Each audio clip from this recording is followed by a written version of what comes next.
देखिए देखिए बात करें। देखिए जितने भी देखिए क्लास बेसिक शिक्षा प्रथम, देखिए जितने भी बेसिक शिक्षा परिषद में बेसिक शिक्षा प्रथम पढ़ने वाले जितने भी विद्यार्थी हैं, तो देखिए आज हमारी क्लास है 7 और विषय हमारा विज्ञान भारती द्वितीय, और जिसमें देखिए अध्याय है हमारा 16 और जिसका नाम है प्रकाश। तो आज की देखिए हम क्लास में हम ये बात करेंगे आखिर में प्रकाश क्या होता है। आज हम प्रकाश के बारे में समझेंगे। सबसे पहले तो मुझे यहाँ पर ये चीज समझनी है कि आखिर में प्रकाश क्या है। प्रकाश क्या है, जैसे मान लीजिए हमें ये यहाँ पर तो दिख रहा है, जैसे हमें मान लीजिए यहाँ से एक रोशनी दिखाई दे रही है, ठीक। और यहां से देखिए ये चल रहा है क्या, प्रकाश। ठीक, ये चल रहा है प्रकाश। तो सबसे पहले तो मुझे ये जानना है कि आखिर में प्रकाश क्या है। अगर मैं प्रकाश की बात कर सकता हूं तो हम देखिए हम यहाँ पर ये कह सकते हैं प्रकाश एक ऊर्जा का ही रूप है। तो हम देखिए प्रकाश मतलब जो ऊपर से सूर्य से जो आ रहा है प्रकाश, या हमारे किसी ट्यूबलाइट है, या हमारा कोई इलेक्ट्रिक बल्ब है, तो जितने भी प्रकाश देने वाले तो हम यहाँ पर ये कह सकते हैं प्रकाश आखिर में है क्या, एक प्रकार की ऊर्जा है। भाई प्रकाश है क्या, एक प्रकार की ऊर्जा है। तो हम यहाँ पर ये कह सकते हैं प्रकाश एक ऊर्जा का ही रूप है जो हमें किसी वस्तु को देखने हेतु सक्षम बनाता है। अर्थात हम यहाँ पर ये कह सकते हैं कि प्रकाश तो जो है प्रकाश एक प्रकार की ऊर्जा है, और जैसे ही प्रकाश आएगा तैसे ही वो प्रकाश किसी क्या पड़ता है, किसी ऑब्जेक्ट के ऊपर पड़ेगा, और वहां से जैसे प्रकाश रिफ्लेक्ट होगा और हमारी आंख पर आएगा। तो हम यहाँ पर ये कह सकते हैं प्रकाश जो है हमें किसी वस्तु को, किसी ऑब्जेक्ट को देखने में हमें के लिए क्या करता है, सक्षम होता है। ठीक है, तो देखिए हम यहाँ पर ये कह सकते हैं कि light is a form of energy that enables us to see the things. जो किसी भी वस्तु को हम देखने क्या बनाता है, ये हमें सक्षम बनाता है। दूसरी बात देखिए हम यहाँ पर ये कह सकते हैं कि अगर हम प्रकाश की बात कर सकते हैं तो देखिए हम यहाँ पर ये कह सकते हैं कि कुछ ऐसी वस्तुएं होती हैं जो प्रकाश देती हैं, कुछ वस्तुएं ऐसी होती हैं जो हमें प्रकाश नहीं देती है। तो जो वस्तुएं हमें प्रकाश देती हैं उन्हें हम कहते हैं दीप्त वस्तुएं, यानी कि ल्यूमिनस ऑब्जेक्ट्स। जो वस्तुएं हमें प्रकाश देती हैं उन्हें हम कहते हैं दीप्त वस्तुएं, और जो वस्तुएं हमें प्रकाश नहीं देती हैं उसे हम कहते हैं अदीप्त वस्तुएं। ठीक, तो प्रकाश देने वाली देखिए हम बात कर सकते हैं प्रकाश देने वाली ऐसी वस्तु हो सकती है जो कि प्राकृतिक है, और ऐसी वस्तु हो सकती है जो मानव द्वारा बनाई है। अब प्राकृतिक की बात कर सकते हैं जैसे कि सूर्य है। सूर्य की अगर हम देखें तो सूर्य देखिए एक प्राकृतिक स्रोत है प्रकाश का। जब भाई दिन में प्यारे बच्चों देखते हैं तो जब दिन में सूर्य निकल आता है तो हमें सब कुछ दिखने लगता है, लेकिन जैसे ही सूर्य छिप जाएगा, बिल्कुल अंधेरा हो जाएगा, तो क्या रात में दिखता है, कुछ नहीं दिखता है। तो सूर्य क्या है, तो सूर्य हम कह सकते हैं सूर्य एक प्राकृतिक स्रोत है। इसके अलावा जो हमें रात को टिमटिमाते हुए तारे दिखते हैं ये भी क्या है, एक प्राकृतिक स्रोत है। मानव निर्मित ऐसे उपकरण जो मानव ने बनाए हैं जैसे कि टॉर्च। रात को जब सूर्य नहीं निकलता है तो हम क्या करते हैं, अगर हम अपने खेतों पर जा रहे हैं, या हम बाजार जा रहे हैं, या किसी जगह जा रहे हैं, रात को हम टॉर्च लेकर के जाएंगे, या अपनी गाड़ी से जाएंगे तो हमारी गाड़ी की लाइट जलेगी।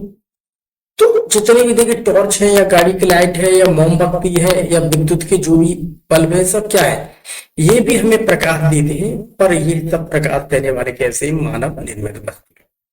यानी हम ये कह सकते हैं ये प्रकाश देती तो नहीं, बट ये ऐसे हैं कि जो मानव के द्वारा बनाई गई, और जो चीज मानव के द्वारा बनाई जाती है उसे क्या कहते हैं, मानव निर्मित। और जो प्रकाश उत्पन्न नहीं कर सकते हैं उन्हें हम कहते हैं अधिक वस्तु।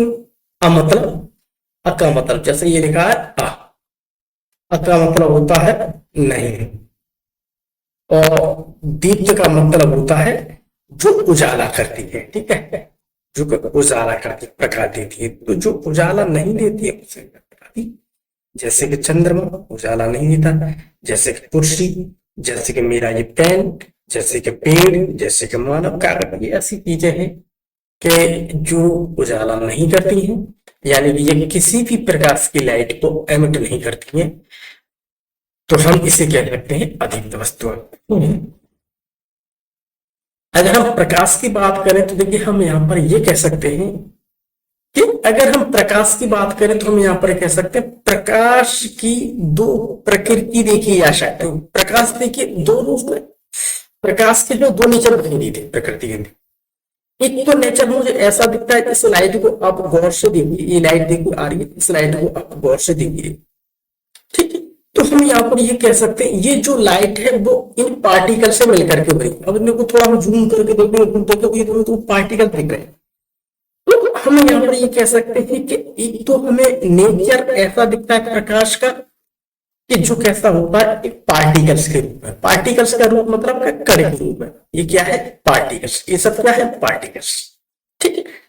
तो देखिए हम यहाँ पर कह सकते हैं प्रकाश कणों के रूप में पाया जाना, जिन्हें हम कहते हैं फोटोन। तो जब प्रकाश देखिए हमें ऐसे कणों के रूप में पाया जाता है तो इसे हम कहते हैं, एक कण को हम क्या कहते हैं?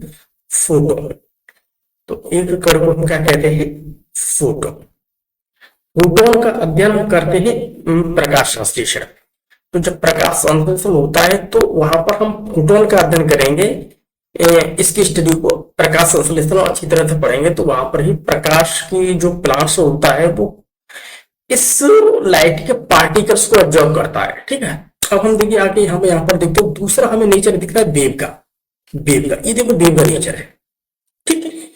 तो प्रकाश हमें देखिए पार्टिकल्स के रूप में भी उसकी प्रकृति हम कह सकते हैं। प्रकाश हमें देखिए पार्टिकल्स के रूप में भी देखा जा सकता है। उसके अलावा प्रकाश हमें एक वेव्स यानी तरंग के रूप में भी देखा जा सकता है। तो हम इसे तरंग के रूप में भी देख सकते हैं। तो प्रकाश की हमें यहाँ पर दो प्रकृति देखी जा सकती है, ठीक है। अगली अगर हम बात करते हैं तो हम यहाँ पर ये कह सकते हैं कि अगर हम प्रकाश की बात करते हैं तो प्रकाश की अगर हम किरणों की बात करते हैं तो देखिए वह मार्ग जिस पर प्रकाश किसी समांगी पारदर्शी माध्यम में गति करता है उसे हम प्रकाश की किरण कहते हैं। तो मान लीजिए ये देखो प्रकाश है, तो प्रकाश जब कोई एक समांगी पारदर्शी कोई माध्यम हो सकता है, ठीक है। उस पारदर्शी मीडियम में, उस पारदर्शी यानी कि एक पारदर्शी मीडियम, उस पारदर्शी मीडियम में जब प्रकाश गति करता है, ठीक है, तो हम उसे क्या कहते हैं? प्रकाश की किरण। तो हम क्या कहेंगे? उसे प्रकाश की किरण, रे ऑफ लाइट। ये क्या है? Ray of light. एक समांगी पारदर्शी माध्यम में क्या करता है? प्रकाश की गति हो रही है, देखिए गति हो रही है, ठीक।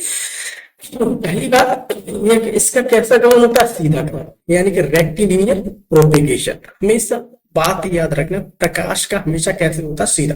प्रकाश हमेशा सीधी रेखा में चलता है, ठीक है। यहाँ पर दिखाई दे एक सीधी रेखा चली, देखिए सीधी रेखा चली, ये देखिए सीधी रेखा चली, सीधी रेखा चली, सीधी। तो प्रकाश के हम ये कह सकते हैं प्रकाश हमेशा सीधी रेखा में चलता है। अगर हम प्रकाश की बात करें तो देखिए प्रकाश की चाल निर्वात में, निर्वात का मतलब होता है, निर्वात का मतलब होता है कि मान लीजिए जिससे अंतरिक्ष है, अंतरिक्ष में, तो अंतरिक्ष में हम ऐसी जगह बात कर सकते हैं जहां हमें एक ही प्रकाश का मीडियम, एक ही प्रकार का मीडियम मिलता है, यानी एक विरल मीडियम। विरल मीडियम और सघन मीडियम थोड़ा आगे पढ़ेंगे, उसमें हमारी तत्व समझ में आ जाएगा निर्वात क्या। जैसे मान लीजिए अंतरिक्ष में, मान लीजिए ये है मेरे पास कोई सूर्य, ये है सूर्य, ठीक है। अब इस सूर्य से इस पृथ्वी पर, ये देखो पृथ्वी है,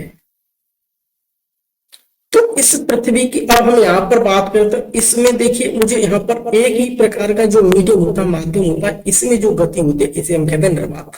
निर्वात, ठीक। निर्वात का मतलब होता है हमारी यानी कि वायु में गति। तो ये सब कुछ दिख रहा है हमें, अंतरिक्ष पूरा दिख रहा है, तो सब क्या है? एक निर्वात है। निर्वात का मतलब वायु में। तो हम यहाँ पर ये कह सकते हैं कि प्रकाश की वायु में, यानी वायु में उसकी चाल क्या होती है? तो प्रकाश की देखिए वायु में चाल ये देखिए 3 × 10⁸ मीटर पर सेकंड होती है उसकी चाल, उसकी स्पीड होती है, लाइट की स्पीड। प्रकाश के बारे में देखिए अभी हमने बताया कि प्रकाश क्या होता है, कि प्रकाश का देखिए एक एक्सपेरिमेंट है, ये है एक्सपेरिमेंट, ठीक। तो अगर हम प्रकाश की बात करते हैं तो हम यहाँ पर ये कह सकते हैं प्रकाश हमेशा सीधी रेखा में क्या करता है, गमन। ठीक है, तो प्रकाश का क्या होता है, सीधा गमन, सीधा गमन। ठीक है, प्रकाश का क्या होता है, सीधा गमन, रेक्टिलिनियर प्रोपेगेशन, रेक्टिलिनियर प्रोपेगेशन, सीधा गमन। प्रकाश हमेशा सीधी रेखा में गति करता है। अगली देखिए हम कंडीशन हम यहाँ पर ये कह सकते हैं कि अगर हम प्रकाश की बात कर सकते हैं तो किसी समांगी पारदर्शी माध्यम में, अगर मान लीजिए कोई एक समांगी पारदर्शी माध्यम में बात करते हैं तो यह एक ही दिशा में गति करने वाले प्रकाश की किरणों के समूह को किरणपुंज कहते हैं। तो मान लीजिए एक मेरे पास एक मीडियम है, उस मीडियम में मैं यहाँ पर देखिए प्रकाश की स्पीड, तो प्रकाश देखिए पहली बात तो ये देखिए किसी समांगी माध्यम सीधी रेखा में क्या आ रहा है। ठीक है, बिल्कुल सीधी रेखा है, ये सीधी रेखा, सीधी रेखा है। अब हम यहाँ पर ये कह सकते हैं जब प्रकाश की बहुत सारी किरणें, जैसे मान लीजिए एक किरण ये है, एक ये है, एक ये है, एक ये है, एक ये है, जैसे मान लीजिए एक किरण ये है, एक किरण ये है, एक किरण ये है, एक किरण है, तो एक किरण देखिए मान लीजिए एक है, एक ये है, एक ये है, एक ये है प्रकाश। जब प्रकाश की किरणें जब एक साथ होती है तो हम इसे कहते हैं किरणों के समूह।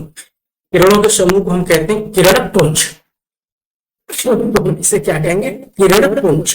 तो किरणपुंज कई प्रकार के होते हैं, एक तो होता है अभिसारी किरणपुंज। अभिसारी किरणपुंज में हम यहाँ पर कह सकते हैं कोई भी प्रकाश की किरण देखिए आ रही है, आकर के किसी एक पॉइंट पर आकर के फोकस करता है, टकरा रही है। इधर से कोई भी प्रकाश की एक किरण आई होगी, देखिए इसी पॉइंट पर टकराई यहां से, यानी कि हमें क्या चारों तरफ से इधर से उधर से सब जगह से जो भी प्रकाश की किरणें आ रही है वो सारी किरण एक ही पॉइंट पर आकर के टकरा रही है, तो इसे कहते हैं अभिसारी, यानी कि कन्वर्जेंट। ठीक है, कन्वर्जेंट यानी कि सारी प्रकाश की किरणें आई और एक पॉइंट पर टकरा गई। समानांतर, समानांतर का मतलब होता है कि ये सारी किरणें एक ही समान दूरी पर गति कर रही है। जैसे मान लीजिए ये वाली प्रकाश की ये किरण है, ये देखिए बिल्कुल इधर गति कर रही है। ठीक है, तो बिल्कुल इसके समानांतर दूसरी कर रही है, ये भी देखो प्रकाश की किरण है, ये देखिए यहाँ पर कर रही है। उसके अलावा ये देखिए प्रकाश की, तो ये सब क्या है, ये प्रकाश की किरण का समूह है। बट यहाँ पर इनकी गति किस प्रकार से हो रही है, एक समानांतर का। ठीक, ये है समान, तो ये क्या है, ये वाला था हमारा अभिसारी, ये है समानांतर। तो यहाँ पर प्रकाश की सारी किरणें एक समानांतर मीडियम में चल रही है। और यहाँ पर हम ये कह सकते हैं यहाँ पर प्रकाश की किरणें एक बिंदु से निकल रही है और जाकर के क्या ये फैल रही है। ठीक, देखो फैल रही है, ठीक फैल रही है, तो इसे हम कहते हैं अपसारी। ठीक है, डाइवर्जेंट।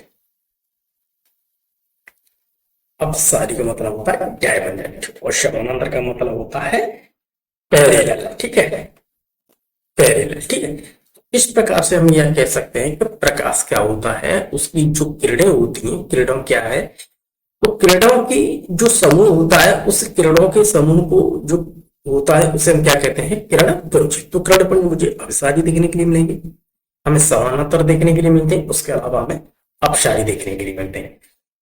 अब यहाँ पर देखिए हमें एक मुख्य चीज समझनी है कि प्रकाश के मुख्य गुण क्या है। प्रकाश की जब बात की जा रही है हमारे इस अध्याय में, इस चैप्टर के अंदर में, तो हमें यहाँ पर ये बात समझनी है कि आखिर में प्रकाश के मुख्य गुण क्या है, मेजर प्रॉपर्टी ऑफ लाइट। तो प्रकाश के हमें यहाँ पर क्या दिख रहे हैं, मुख्य गुण।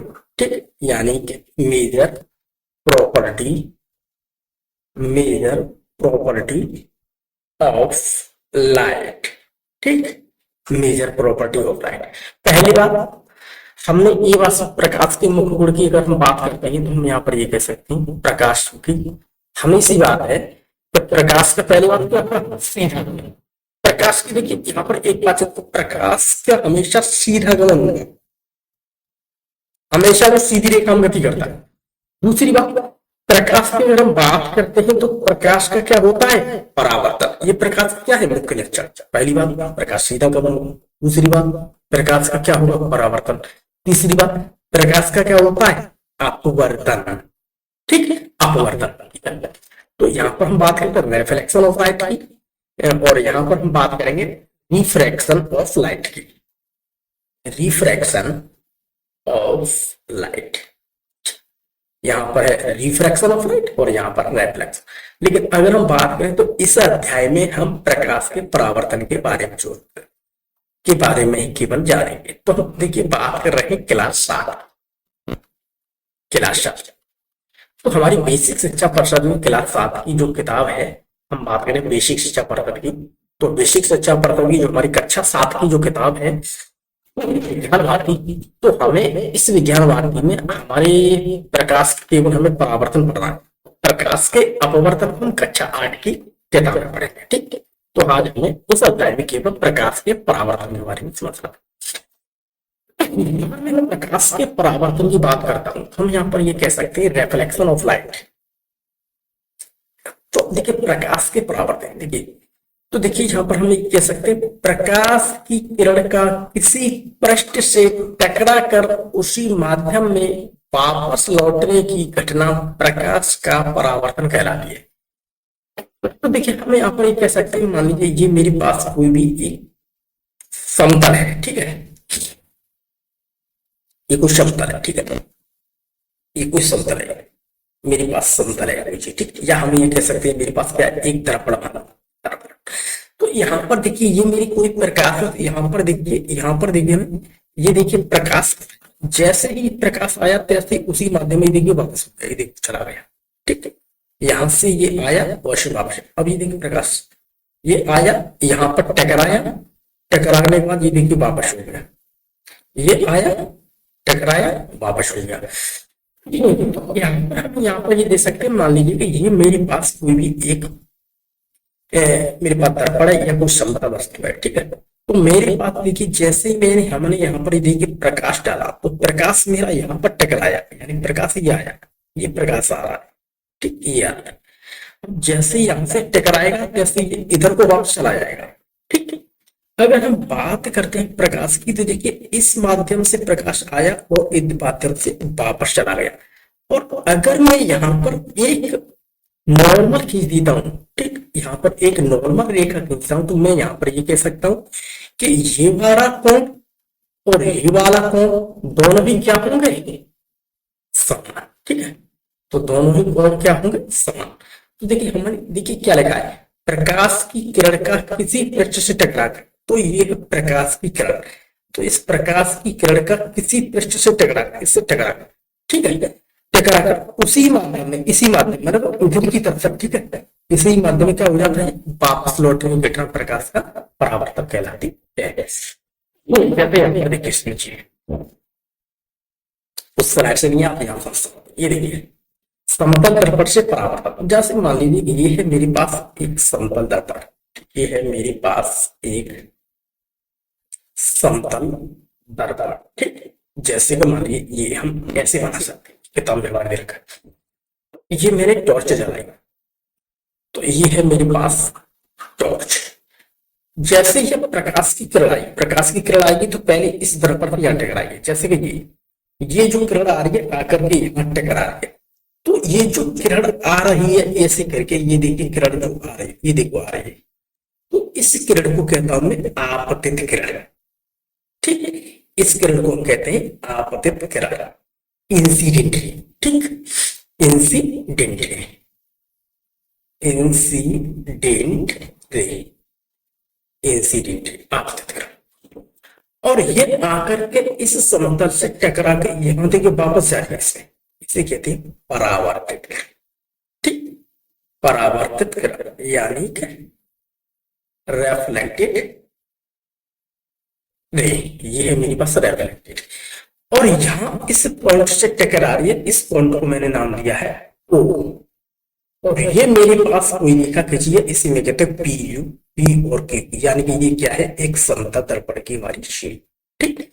अब यहां पर मैंने एक नॉर्मल डाला, इसके कहते हैं अविलंब, अविलंब। अब हम इसे आप गौर से देखिए, ए वाला कोण और ये वाला कोण, यानी कि इस वाले कोण को हम कहते हैं आपतन कोण, इसे हम कहेंगे आपतन कोण, और इसे हम कहेंगे परावर्तन कोण, इसे कहते हैं हम परावर्तन कोण। तो हम यहाँ पर ये कह सकते हैं कि आप तक कोई किरण आ रही है मेरी, यानी कोई इंसिडेंट रे आ रही है, वो इस बिंदु के पास आ रही है, ठीक है, इस बिंदु पे टकरा, इसी बिंदु पर आकर टकरी। परावर्तित किरण है क्या, वो इस बिंदु से जा रहे हैं, ठीक है। और ये क्या है मेरा नॉर्मल। तो तीनों को देखिए यार, ये मेरी आपतित किरण को देखिए और परावर्तित किरण को देखिए और इस बिंदु को देखिए, ये तीनों कहाँ है, एक पॉइंट पर है, ठीक, क्या है, ये एक ही पॉइंट पर है, यानी हम कह सकते हैं एक ही बिंदु पर है, और जिस बिंदु पर है उस बिंदु को हम कहते हैं आपतन बिंदु। तो भाई यहाँ पर ये समझे भाई, हम यहाँ पर ये कह सकते हैं कि आपतन कोण, आपतन कोण बराबर होता है परावर्तन कोण, ठीक, परावर्तन कोण के। तो हम यहाँ पर ये कह सकते हैं कि अगर मान लीजिए कोई भी प्रकाश की किरण किसी समतल से टकराती है, तो जिस माध्यम से आएगी उसी माध्यम में वो वापस चला है, यानी कि जिस कोण से, जिस एंगल से वो टकरा रही है, जिस एंगल से टकराई, तो ये वाला एंगल और वो वाला एंगल दोनों सेम परावर्तन के लिए। अब देखते हैं परावर्तन के लिए लॉज ऑफ रिफ्लेक्शन। तो देखिए परावर्तन के दो नियम दिए रखे, ठीक, परावर्तन कितने नियम ने रखे, दो नियम। अब है नियम को देखते हैं, इसलिए पहला देखते हैं परावर्तन का नियम, पहला कौन सा है, देखिए पहले देखते हैं परावर्तन का पहला नियम क्या कहता है परावर्तन का। तो देखिए यह नियम कहता है कि आपतित किरण, ये है आपतित किरण, ये देखो आप, ये है आपतित किरण, ठीक, आपतित किरण, आपतित किरण, ये देखो ये आपतित किरण। फिर अगला देखो परावर्तित किरण, और ये है परावर्तित किरण, इधर को लौट गई, और अविलंब, और ये है देखिए अविलंब, इसे हम कहते हैं अविलंब। अविलंब, अविलंब क्या है मेरे पास, ये देखो डॉट डॉट डॉट डॉट करके जो मैंने रेखा खींची है, ये है अविलंब। तो अविलंब, ठीक है, तीनों एक ही तल में होनी चाहिए या एक ही पॉइंट पर होनी चाहिए, ठीक है। तो it law says that the incident ray and the reflected ray and the normal should lies in the same plane या same point। हम यहाँ पर ये कह सकते हैं कि मेरे पास जो आपतित किरण है, ये है हमारी आपतित किरण, और ये है परावर्तित किरण, और ये अविलंब, तीनों एक ही बिंदु पर होने चाहिए। पहला नियम ही कहता है परावर्तन का, तीनों क्या होनी चाहिए, एक ही पॉइंट पर होनी चाहिए। परावर्तन के दूसरे नियम को अगर हम बात करते हैं परावर्तन के द्वितीय नियम, ठीक, तो परावर्तन का दूसरा नियम क्या कहता है, तो देखिए यह नियम कहता है कि आपतन कोण हमेशा परावर्तन कोण के बराबर होता है। देखिए it law says the angle of incidence is always equal to the angle of reflection. यह नियम ये कहता है कि जो मेरे पास इंसिडेंट एंगल है, यानी इंसिडेंस एंगल है, यानी कि एंगल ऑफ इंसिडेंस है, और दूसरा क्या है मेरे पास एंगल ऑफ रिफ्लेक्शन, तो दोनों क्या होते हैं, विल बी इक्वल, दोनों क्या होते हैं, ऑलवेज विल बी इक्वल, यानी कि दोनों क्या हमेशा समान। तो देखिए मान लीजिए ये है, देखिए मेरे पास कोई आपतन किरण है, ये है, ये देखो, और जिस माध्यम आती है उसी में, तो ये वाला कोण और ये वाला कोण क्या होते हैं, बराबर है, यानी कि हम यहाँ पर क्या लिख सकते हैं कि आपतन कोण बराबर होता है परावर्तन कोण के, परावर्तन कोण के, अर्थात हम ये रखते हैं कोण, यानी कि angle of I is equal to the angle of R, यानी का मतलब रिफ्लेक्शन, ये देखो लिखा है, ठीक है। तो angle of incidence is equal to the angle of reflection, बराबर होता है। अगर मान लीजिए किसी प्रकार से ये वाला एंगल, ये वाला एंगल, ठीक है, आपतन कोण एंगल अगर 30 का है, तो परावर्तन कोण कितने का हुआ, 30 का। मान लीजिए ये 30 का है, तो ये वाला भी 30 का हुआ। अगर ये वाला 60 का है, तो ये वाला 60 का हुआ। अगर ये वाला 45 का है, तो ये वाला 45 का हुआ। यानी कि हमारा दूसरा नियम ये कहता है परावर्तन का कि आपतन कोण अगर 40 का है, तो परावर्तन कोण भी हमेशा 40 का ही हो। अगर आपतन कोण 15 का है, 15 डिग्री का है, तो हम ये भी कह सकते हैं परावर्तन कोण ही हमारा क्या होगा, 15। दूसरा नियम हमारा ये कहता है। अब देखिए आगे में समझते थोड़ा। देखिए अगर हम बात करते हैं समतल दर्पण क्या है, सबसे पहले हम समझेंगे समतल दर्पण क्या है।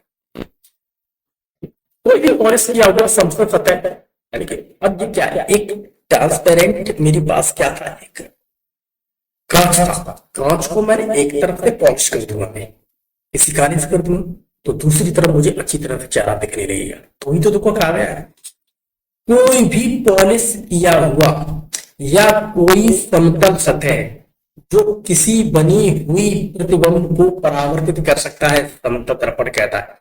या तो मेरे पास कोई भी पॉलिश किया हुआ कोई भी चीज हो, चाहे मेरे पास कांच हो, ठीक, उसको एक तरफ पॉलिश कर देंगे। मान लीजिए मेरे पास कांच है और इधर में पॉलिश कर दूंगा इधर, तो इधर मुझे सब कुछ दिखने लगेगा। या कोई सतह है, मान लीजिए कोई सतह है, ठीक, चाहे लोहे की हो या कोई भी, एक तरफ ये क्या हो, चिकनी कर दो और दूसरी तरफ खुरदरी, तो जिधर चिकनी हो उधर चेहरा दिखने लगेगा। तो कोई भी समतल सतह जो किसी बनी हुई प्रतिबिंब को परावर्तित कर सकता है, जैसे मान लीजिए कि ये है एक चेहरा, ये है हमारा चेहरा। इस चेहरे को गौर से देखिए तो ये जो आपको दिखाई दे, ये क्या है, इमेज, यानी कि प्रतिबिंब। तो ये क्या कर रही है, इसे क्या कर रही है, परावर्तित कर रही है, ठीक है। ये इसका क्या है, एक दर्पण, मतलब हम ये कह सकते हैं ये सब क्या है, इसका एक हम शक्ल है बिल्कुल, ठीक है। तो इसी को हम क्या कहते हैं, दर्पण कहते हैं। अब हम प्रतिबिंब की बात करते हैं, तो हम यहाँ पर ये कह सकते हैं कि प्रतिबिंब दो प्रकार के होते हैं। एक तो होता है देखिए वास्तविक प्रतिबिंब और दूसरा होता है आभासी प्रतिबिंब, ठीक है। इसे हम कहते हैं रियल इमेज और इसे हम कहते हैं वर्चुअल इमेज। वास्तविक क्या है और आभासी क्या, इसे हम थोड़ा समझेंगे। अगर हम वास्तविक की बात करते हैं, वास्तविक प्रतिबिंब की बात करते हैं, जैसे हम कहते हैं रियल इमेज, तो रियल इमेज को अगर हम देख सकते हैं किसी फिल्म में या टीवी स्क्रीन पर या कहीं पर भी हम फिल्म वगैरह जो देखते हैं, जो स्क्रीन पे जो प्राप्त होने वाली जो इमेज है, ये देखिए, ये एक फिल्म सिनेमा थिएटर के अंदर है। यहाँ पर ये देखिए मूवी के अंदर आपको ये स्क्रीन दिख रही है, इस स्क्रीन पे ये चेहरा दिख रहा है, ये क्या है मेरे पास, एक रियल इमेज, ठीक है। तो देखिए जब किसी वस्तु से परावर्तित होकर आने वाली प्रकाश की किरणें वास्तव में किसी स्थान पर मिलती हैं, तब वास्तविक प्रतिबिंब बनता है। अब हम इसे आसानी से आगे समझेंगे। इसे केवल हम पर्दे पर ही प्राप्त किया जा सकता है और यह सदैव उल्टा बनता है, ठीक है। ये चीज हम आगे अच्छी तरह से समझेंगे जब हम इसे विस्तार रूप से थोड़ा समझेंगे, ठीक। फिलहाल आप यहाँ ये समझ लीजिए कि जो वास्तविक प्रतिबिंब होता है वह केवल हमें स्क्रीन पर ही प्राप्त किया जा सकता है, वो केवल उल्टा बनता है, क्योंकि यहाँ पर जो इमेज बन रही है उस इमेज को भी अपने दिमाग के अंदर देखेंगे, ठीक है। तो ये चीज हमें उल्टी दिखाई देगी, देखना। देखिए आप यहाँ जैसे जैसे आभासी की अगर हम बात करते हैं, आभासी प्रतिबिंब, आभासी हम प्रतिबिंब उसे कहते हैं कि अगर हम उसे देखते हैं तो देखिए आभासी, देखिए जब किसी वस्तु से परावर्तित होकर आने वाली प्रकाश की किरणें वास्तव में किसी स्थान पर नहीं मिलती, ठीक है, पर वे आभासी रूप में मिलती हुई प्रतीत होती हैं, तब इसे हम आभासी प्रतिबिंब कहते हैं। जैसे मान लीजिए ये आदमी खड़ा हुआ है एक वास्तविक रूप से बाहर, अब इसे देखिए, ये है इसकी आभासी प्रतिबिंब, ये है इसकी आभासी प्रतिबिंब। मान लीजिए कि इसने यहाँ पे अपने हाथ को उठाया तो ये इसका क्या है, राइट हैंड, सीधा हाथ है। और इस दर्पण में देखिए बिल्कुल ये इसका क्या लग रहा है, लेफ्ट हैंड। जैसे मान लीजिए इसने उठाया, इसका तो है ये सीधा हाथ, ठीक है, राइट हैंड है, और इसका देखिए यहाँ पर कैसा दिख रहा है, लेफ्ट हैंड, ठीक है। तो हम इसे कहेंगे आभासी, इसे हम कहेंगे आभासी प्रतिबिंब, ठीक, इसे हम कहेंगे आभासी प्रतिबिंब। इसे पर्दे पर प्राप्त नहीं किया जा सकता है, समतल दर्पण में बनने वाला प्रतिबिंब आभासी प्रतिबिंब। तो ये जो दर्पण है ये है, इसे हम कहते हैं समतल दर्पण, समतल दर्पण। ठीक, ये जो चित्र दिख रहा है ये किसमें बन रहा है? समतल दर्पण में। ठीक, देखिए समतल दर्पण की थोड़ी हम समझाई देगा। समतल दर्पण द्वारा प्रतिबिंब का बन, मान लीजिए कि ये है मेरे पास समतल दर्पण, ये है मेरे पास समतल दर्पण। ठीक, ये है हमारे पास समतल दर्पण। अगर हम समतल दर्पण की बात करें तो हम यहाँ पर ये कह सकते हैं कि अगर कोई भी प्रकाश की किरण इस समतल दर्पण की ये लंबवत जा रही है तो ये ऐसे करके जा रही है तो इसी माध्यम में देखिए ये वापस आ रहा। ठीक है, ये देखिए जा रही है और इसी माध्यम में वापस आ रही। ठीक, अगर इस ऑब्जेक्ट की कोई भी किरण देखिए यहाँ पर इस एंगल में जा रही है तो ये यहां से टकरा करके इधर वापस आ रही है। ठीक है, और ये है मेरे पास ऑब्जेक्ट। तो इधर की साइड की अगर बात करते हैं तो इसे हम कहते हैं वास्तविक। ठीक है, तो वास्तविक की तरफ हम देखे जाए तो मैं यहाँ पर इस वाली रेस को देखें तो इस वाली रेस को हम यहाँ पर देखते हैं, क्या ये रेस कहीं पर मिलेगी? नहीं मिलेगी। लेकिन अगर मैं इसे dot dot dot dot dot करके अगर हम पीछे देखे मिला करके और इस वाली रेस को अगर हम पीछे मिला करके देखें तो ये हम मिलेगी। अब ये वाली देखिए एक इस माध्यम से यहाँ टकराई, ऐसे वापस चली गई, और दूसरी मेरी रेस यहाँ पर इससे टकराई और ऐसे वापस चलेगी। अब ये वाली और ये वाली ये है, ये इधर कहीं पर भी नहीं मिलेंगे, बट ये पीछे जाकर के वर्चुअल में मिल रही है, तो इसे हम कहते हैं इमेज। तो हमेशा इस कंडीशन में अगर मैं समतल दर्पण की बात करूं, प्लेन मिरर की बात करें तो हम यहाँ पर ये कह सकते हैं कि इसमें बना हुआ कोई भी मेरी इमेज होगी तो जिसका साइज यानी कि ये है मेरे पास क्या? ऑब्जेक्ट, वस्तु। ये है मेरे पास क्या? वस्तु। इस वस्तु का जो साइज है बिल्कुल उतना ही साइज इस प्रतिबिंब का होगा, इमेज का होगा। मान लीजिए हम शीशे के सामने खड़े हो जाएं तो जितनी मेरी लंबाई इस समय को दिख रही है शीशे में भी मेरी लंबाई उतनी दिखाई देगी। तो ये मेरी रेखा की बात करता हूँ, मुझे पीछे मिलेगी तो अर्थात हम इससे मिलेंगे पीछे। और दूसरी बात यहाँ पर जो मिली यहाँ पर सीधी होगी और कैसी होगी? अर्थ आभासी होगी। जैसे कि आप यहाँ पर देख लीजिए, उससे अगर तुम्हारी समझ में नहीं आया तो यहाँ पर देखिए, यहाँ पर ऐसे होगी। ये है मेरे पास दर्पण, दर्पण। ठीक, ये है हमारे पास दर्पण। अब दर्पण में हम यहाँ पर ये कह सकते हैं कि इतनी दूरी पर मेरा ये कोई ऑब्जेक्ट खड़ा हुआ, ये खड़ा हुआ ऑब्जेक्ट,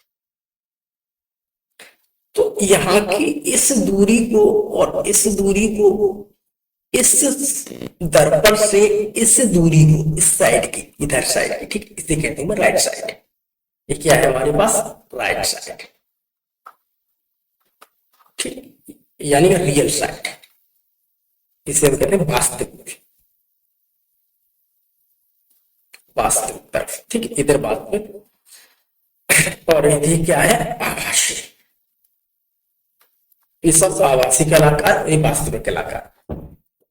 दर्पण के सामने खड़ी हूं तो यहां से यहां तक की जो वस्तु की दूरी है इसे हम कहते हैं यू। वस्तु की दूरी को हम क्या कहेंगे? यू। ठीक, वस्तु की दूरी को क्या कहते हैं? यू। अब इस दर्पण के अंदर हमारी जो छाया बन रही है इसे हम कहते हैं इमेज। ठीक, तो दर्पण से प्रतिबिंब की दूरी को हम कहेंगे बी, इसे हम कहते हैं दूरी को बी और इसे हम कहते हैं यू। तो मान लीजिए कि मैं 4 मीटर दूरी पर खड़ा हूं तो शीशे में भी 4 मीटर दूरी पर ही मेरी क्या बनेगी? चित्र बनेगा। भाई 4 मीटर की दूरी, मान लीजिए मेरे सामने शीशा है, शीशे से 4 मीटर की दूरी पर मैं खड़ा होता हूँ तो शीशे के अंदर अगर आप देखोगे तो उतनी दूरी पर मुझे 4 मीटर दूरी पर ही तो मेरी चेहरा मुझे दिखाई देगा। ठीक है, तो हम यहाँ पर ये कह सकते हैं तो इस दर्पण के अंदर जो हमारा जो चित्र बना है उसे हम कहते हैं आभासी। ये देखो आभासी है। ठीक, इसे हम कहते हैं आभासी, आभासी को हम वर्चुअल। ठीक है। और जितनी लंबाई इसकी है उतनी ही लंबाई इसकी होती, जितनी दूरी इसकी देखिए यहाँ पर है उतनी ही दूरी इसकी दूरी दिखाएगी। ये यहाँ पर सीधा है तो ये भी यहाँ पे कैसा बनेगा, सीधा। सीधा ये देखिए आभासी बनेगा बट सीधा बनेगा, वस्तु के समान आकार का बनेगा। और यहां से यहां तक की दूरी को कहते हैं यू, और यहां से यहां तक की दूरी कहते हैं वी। अब देखते हैं पार्श्व परिवर्तन। पार्श्व परिवर्तन की अगर मैं बात करूं तो पार्श्व परिवर्तन का मतलब होता है लेटरल इन्वर्जन।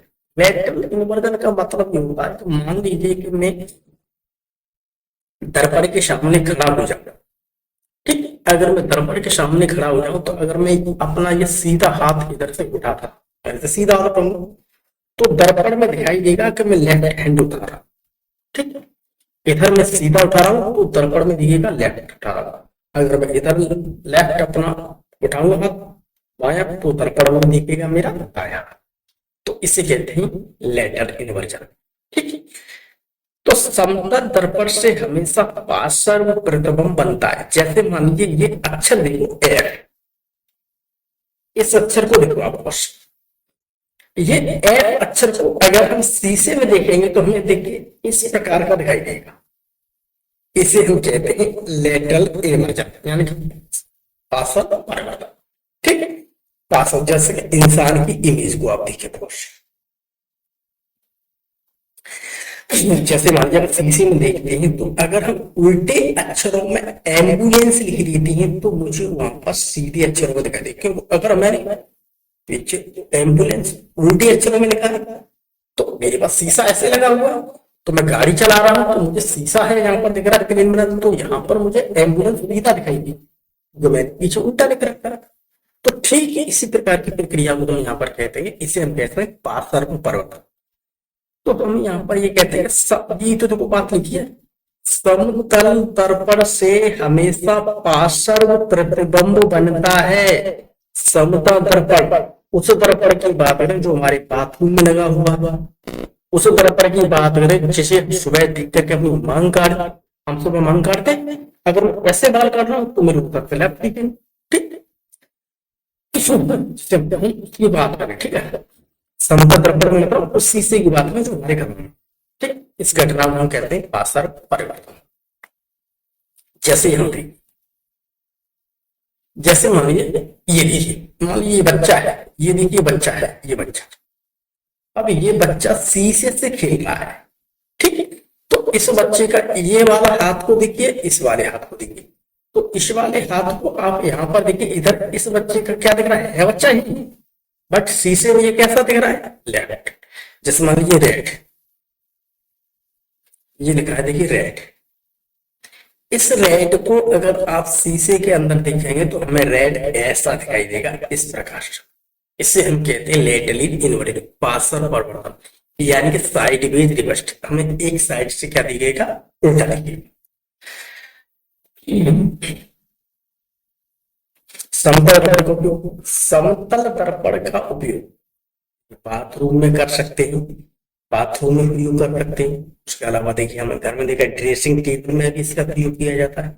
उसके अलावा देखिए दुकानों तथा मकानों की दीवारों पर भी लगाया जाता है। आप ज्वेलरी की दुकान पर चले जाइए, किसी कपड़े वाले की दुकान में चले तो वहां पर आपको देखने के लिए शीशे मिलेंगे, जिससे हमें ऐसा लगता है कि यह दुकान पूरी भरी हुई है। तो वहां पर समतल दर्पण का प्रयोग करते हैं।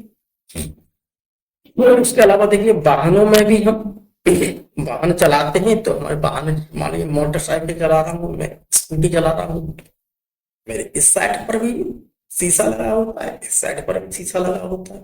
तो हम यहाँ पर ये कह सकते हैं समतल दर्पण का प्रयोग हम वहां भी कर सकते हैं। गोली दर्पण ये थोड़ा टफ है, इंपोर्टेंट है। अब हम गोली दर्पण की बात करते हैं। अगर मैं बात करता हूं गोली दर्पण की, स्फेरिकल दर्पण, तो गोली दर्पण उसे कहते हैं ऐसे दर्पण जिनका परावर्तक पृष्ठ गोलीय होता है। परावर्तक पृष्ठ का मतलब होता है, जैसे मान लीजिए हमने चम्मच देखी, चम्मच, ये देखिए चम्मच है। इस चम्मच से हम इधर की साइड में जो गड्ढा है, इस गड्ढे से हम किसी भी चीज को खाते हैं। मैं दाल खाता हूँ, हम खीर खाते हैं, तो हम खीर अगर हम खाते हैं तो हम उसी की बात करते हैं। तो हमने देखा चम्मच को, हम चम्मच को खीर खाते हैं, उसके अलावा चम्मच को उलट के देखें तो हम उलट के देखते हैं। ये देखिए उलटती हुई चम्मच दिख रही है, तो ये देखिए उलटती हुई चम्मच दिख रही है, ये उलटी। तो यहाँ पर भी देख सकते हैं, इसमें भी चेहरा दिख रहा है हमें, इसके अंदर भी चेहरा दिख रहा है। तो आज हम बात करते हैं, मान लीजिए ये है परावर्तक, तो मुझे एक लेंस तो ऐसा मिलेगा जिसकी परावर्तक पृष्ठ कैसी होगी, थोड़ी दबी चम्मच जैसी, ठीक है। एक परावर्तक पृष्ठ ऐसा मिलेगा जैसे चम्मच जैसी हो, उल्टी उल्टी चम्मच कर देता। उल्टी चम्मच मतलब जो हम चाटते हैं, मान लीजिए हमने खीर खाई, हमने दाल खाई, हमने चावल खाए, कुछ भी खाए, तो हम खा रहे हैं तो सीधी चम्मच से, चाट रहे हैं तो उल्टी चाट रहे हैं। तो हम देखिए यहाँ पर भी देखिए इसे उल्टी चम्मच से बात कर रहे हैं। ये है परावर्तक पृष्ठ और इसकी परावर्तक पृष्ठ ये है। तो इसी प्रकार की परावर्तक पृष्ठ की बात करते हैं। ऐसे दर्पण की बात करेंगे जिसका जो परावर्तक पृष्ठ होता है वो कैसा होगा, थोड़ा कोनी होगा। परावर्तक का मतलब होता है जहां से कोई चीज रिफ्लेक्ट होगी। आइए यहाँ पर समझते हैं।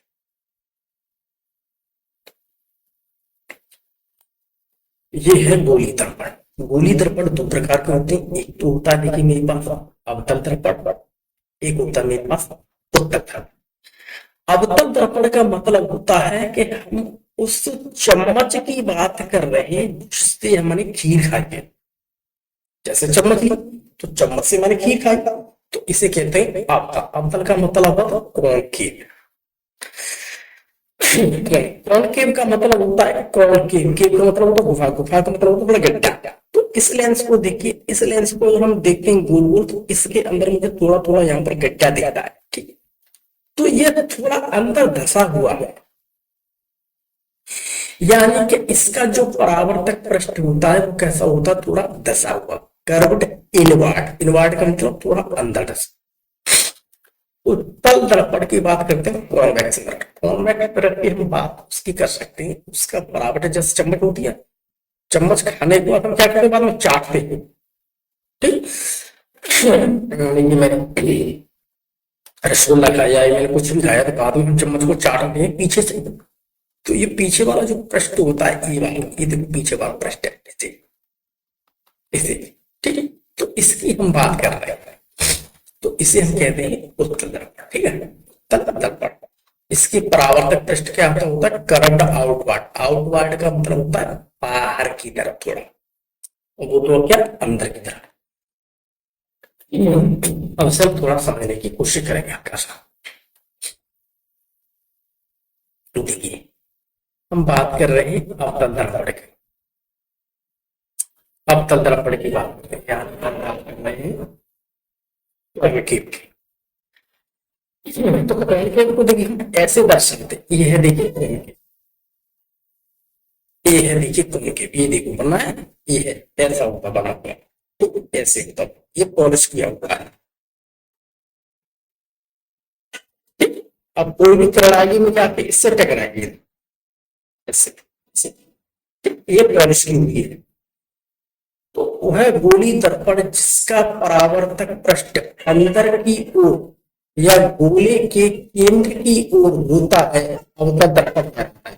इसका परावर्तक पृष्ठ कैसा होता है, परावर्तक पृष्ठ कैसा होता है, अंदर की, ये देखो अंदर की ओर है, ये देखो अंदर की ओर है, ठीक है। ये परावर्तक, परावर्तक का मतलब होता है रिफ्लेक्ट करने वाली चीज, ये अंदर की ओर होता है उत्तल दर्पण। अगर हम उत्तल दर्पण की बात करें,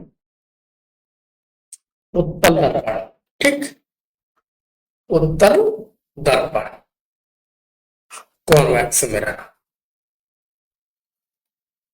कॉन्वेक्स मिरर। उत्तल दर्पण की बात करें तो उत्तल दर्पण को देखिए हम ऐसे बनाते हैं, तो ये है इसकी क्या, परावर्तक पृष्ठ, ये है परावर्तक पृष्ठ, यहाँ पर प्रकाश पड़ेगा, रिफ्लेक्टिंग एरिया। तो वह गोलीय दर्पण जिसकी परावर्तक सतह बाहर की ओर वक्रित होती है। ठीक, बाहर की तरह क्या होती है? वक्रित। बाहर की तरफ उत्तल दर्पण कहलाता है। जैसे कि ये पार्कों में लगा दिए जाते हैं, ऐसे पार्कों में लगा दिए जाते हैं जैसे लेंस, ऐसे दर्पणों का प्रयोग हम पार्कों में करते हैं। ठीक है, अब कुछ महत्वपूर्ण शब्दों के बारे में हम समझ लेते हैं। यहाँ महत्वपूर्ण शब्द जो गोली दर्पणों में प्रयोग किए जाते हैं। मान लीजिए कि ये मेरे पास एक कर्व है,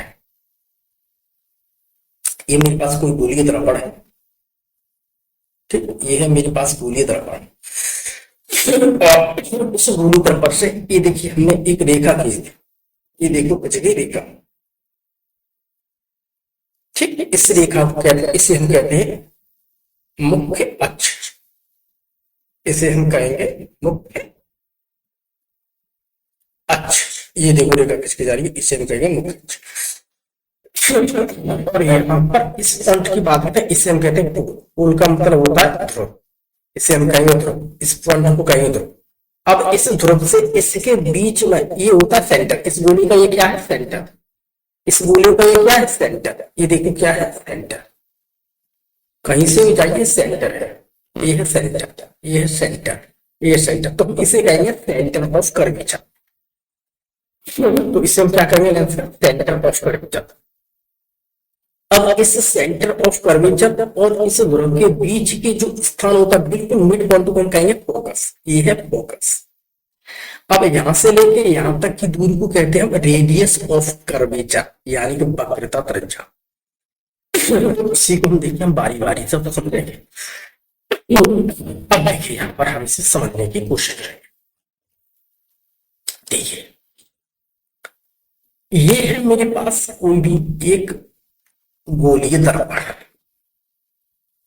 ये है हमारे पास गोलीय दर्पण, और इस गोलीय दर्पण का ये है सेंटर, ये है सेंटर।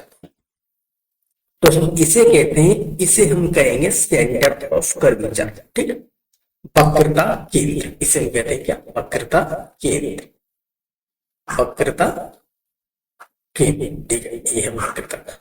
वक्रता केंद्र को हम सी से रिप्रेजेंट करते हैं, सी से दर्शाते हैं। अब ये मेरे पास जो गोलीय दर्पण है, तो इसका जो मिड पॉइंट होता है इसे हम कहते हैं क्या? ध्रुव, पोल। इसे पीसी करके पोल, पोल का मतलब ध्रुव, ध्रुव।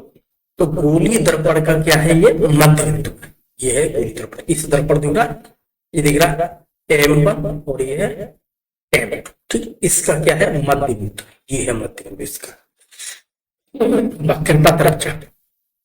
अब इस ध्रुव से लेकर के इस सेंटर ऑफ कर्वेचर यानी वक्रता त्रिज्या यहां तक की इस दूरी को हम कहते हैं वक्रता त्रिज्या, वक्रता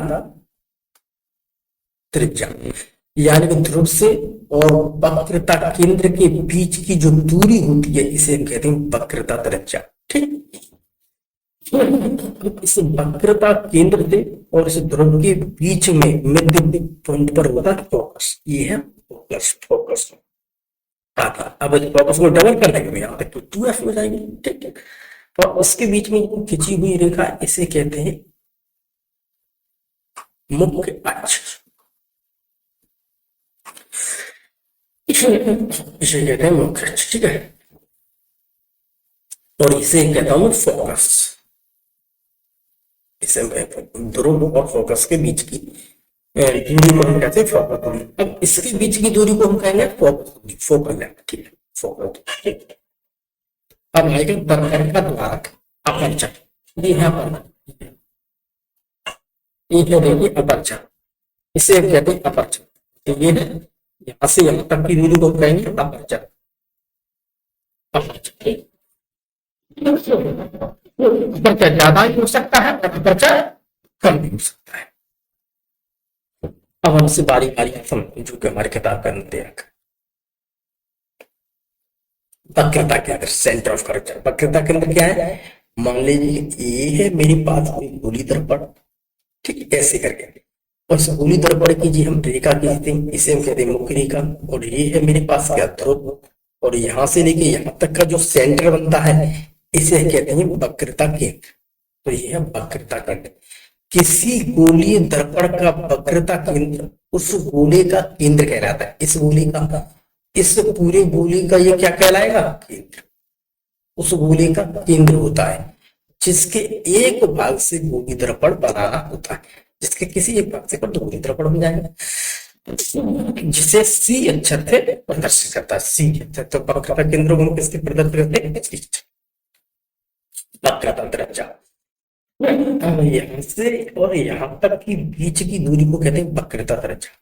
वक्रता केंद्र का मतलब सी, और ध्रुव के बीच की दूरी, ध्रुव का मतलब पी। यहां से इससे कहते हैं, ठीक है। ध्रुव के बीच की दूरी को वक्रता केंद्र कहा जाता है। और वक्रता केंद्र को हम आर पे प्रदर्शित करते हैं। अब आ गया ध्रुव। ध्रुव क्या है, ध्रुव देखिए ये है, मान लीजिए मेरे पास लेंस है, ये है हमारे पास लेंस, ये है मेरे पास मुख्य अक्ष, ठीक है। इस मुख्य अक्ष, अब इस जो परावर्तक पृष्ठ है इसकी जो मध्य बिंदु है इसे कहता हूं मैं ध्रुव, इसे कहते हैं ध्रुव। तो देखिए गोलीय दर्पण की परावर्तित सतह का मध्य बिंदु, यह गोलीय दर्पण और इसकी ये क्या है, परावर्तित सतह। तो परावर्तित सतह का मध्य बिंदु को ध्रुव कहा जाता है, जिसे पी से प्रदर्शित करते हैं, मुख्य अक्ष। ये है मुख्य अक्ष, ये देखो मैंने कह दिया मुख्य अक्ष। वक्रता केंद्र और दर्पण के ध्रुव को मिलाने वाली सीधी रेखा को हम मुख्य अक्ष कहते हैं। दर्पण का द्वारक, ये देखिए। अब यहां पर देखिए ये दर्पण, यहां पर देखिए अपर्चर क्या है, द्वारक क्या है, अधिक है। और यहाँ पर अपर्चर क्या है, कम है। ये देखिए ये अपर्चर कम हो गया, और यहाँ पर देखिए अपर्चर क्या हो गया, ज्यादा। यानी कि हमें यहाँ पर ये कह सकते हैं, यहाँ पर इसकी लेंथ ज्यादा है, चौड़ाई ज्यादा है, लेंथ कम है। इसे कहते हैं दर्पण का द्वारक। तो देखिए दर्पण का वह भाग जिससे प्रकाश का वस्तुतः परावर्तन होता है। यहाँ पे प्रकाश का, ये देखो प्रकाश आ रहा है, परावर्तन होगा। यहाँ पर देखिए प्रकाश आएगा, यहाँ पर प्रकाश आएगा, यहाँ पर प्रकाश आएगा। अब प्रकाश का यहाँ से क्या हो जाएगा, परावर्तन। परावर्तन द्वारा कहलाता है। अब देखते हैं हम, अब देखिए अवतल दर्पण का मुख्य फोकस, अपर फोकस, अवतल दर्पण का मुख्य फोकस। अब मान लीजिए ये है मेरे पास अवतल दर्पण, ये है मेरे पास अवतल दर्पण। अवतल दर्पण का मतलब होता है कॉन्केव मिरर। तो हम कॉन्केव मिरर की अगर हम बात करते हैं तो देखिए यहाँ पर क्या है, अवतल दर्पण के मुख्य अक्ष के समानांतर आपतित किरणें, ये है देखिए मुख्य अक्ष, ये है मुख्य अक्ष, ये है मुख्य अक्ष, ये देखो जा रही मुख्य अक्ष, इसे हम कहते हैं मुख्य अक्ष। तो मुख्य अक्ष के समांतर, बिल्कुल इसी के समांतर ये देखो आपतित किरणें आ रही, ये देखो आपतित किरणें आ रही। तो मुख्य अक्ष के समानांतर जो आपतित किरण आई वो यहां से परावर्तन होकर के देखो ये निकल गई था, यहाँ पर निकल गई, ठीक है। और ये वाली किरण आई, ये भी देखिए यहाँ पर टकराई इससे, और यहाँ से इधर निकल गई। ये वाली किरण आई, सीधी टकरा करके वापस हो गई। ये वाली किरण मुख्य अक्ष के समानांतर आई और यहाँ से टकरा के देखिए इधर वापस हो गई। इस कलर की ये देखिए मुख्य अक्ष के समानांतर ये आ गई किरण। तो ये आपतित किरण देखिए यहाँ से टकरा कर इधर वापस हो गई। लेकिन ये सारी जो परावर्तित किरणें हैं यहाँ पर मिल गई, इस बिंदु पर मिल गई। तो जिस बिंदु पर मिलती है उसे हम कहते हैं फोकस, उसी बिंदु को हम क्या कहते हैं, फोकस। फोकस बिंदु, ठीक है। तो गोली दर्पण द्वारा परावर्तित होकर मुख्य अक्ष पर जिस बिंदु पर मिलती है, मुख्य अक्ष के जिस बिंदु पर मिलती है, ठीक है, यह मिलती हुई प्रतीत होती है, उसे दर्पण का क्या कहते हैं, मुख्य फोकस। इसे क्या कहेंगे, मुख्य फोकस। अब हम उत्तल दर्पण का देखेंगे। अब यहाँ पर देखिए उत्तल दर्पण का मुख्य फोकस और फोकस होगी। अब हम अब पढ़ा था अवतल दर्पण, अब पढ़ रहे हैं उत्तल दर्पण।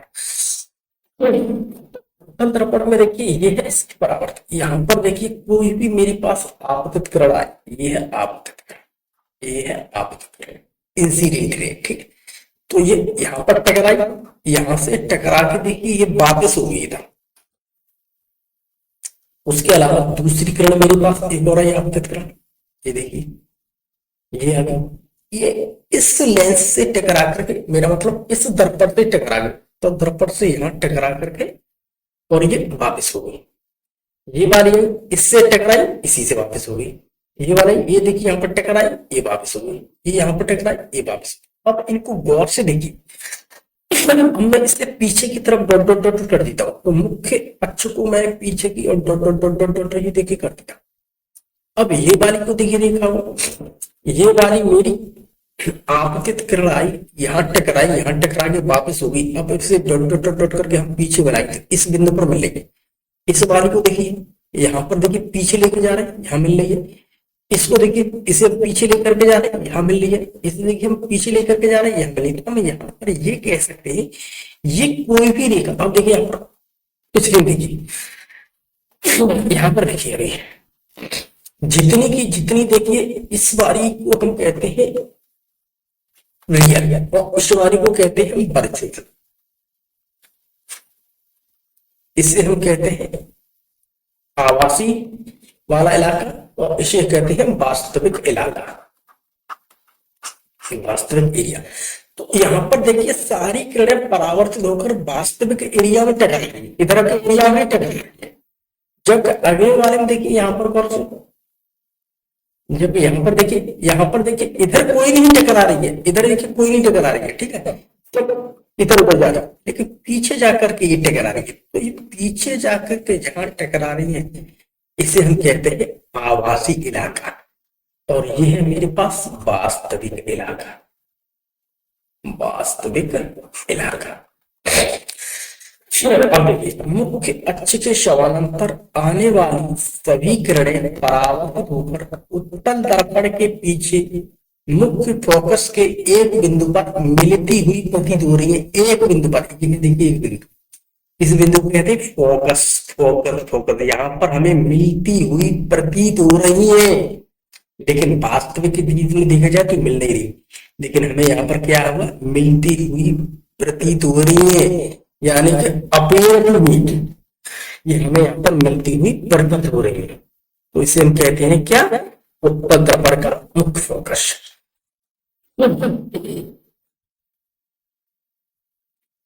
अब देखिए अवतल दर्पण द्वारा विभिन्न प्रकार के प्रतिबिंब का मिलना। मान लीजिए ये है मेरे पास अवतल दर्पण,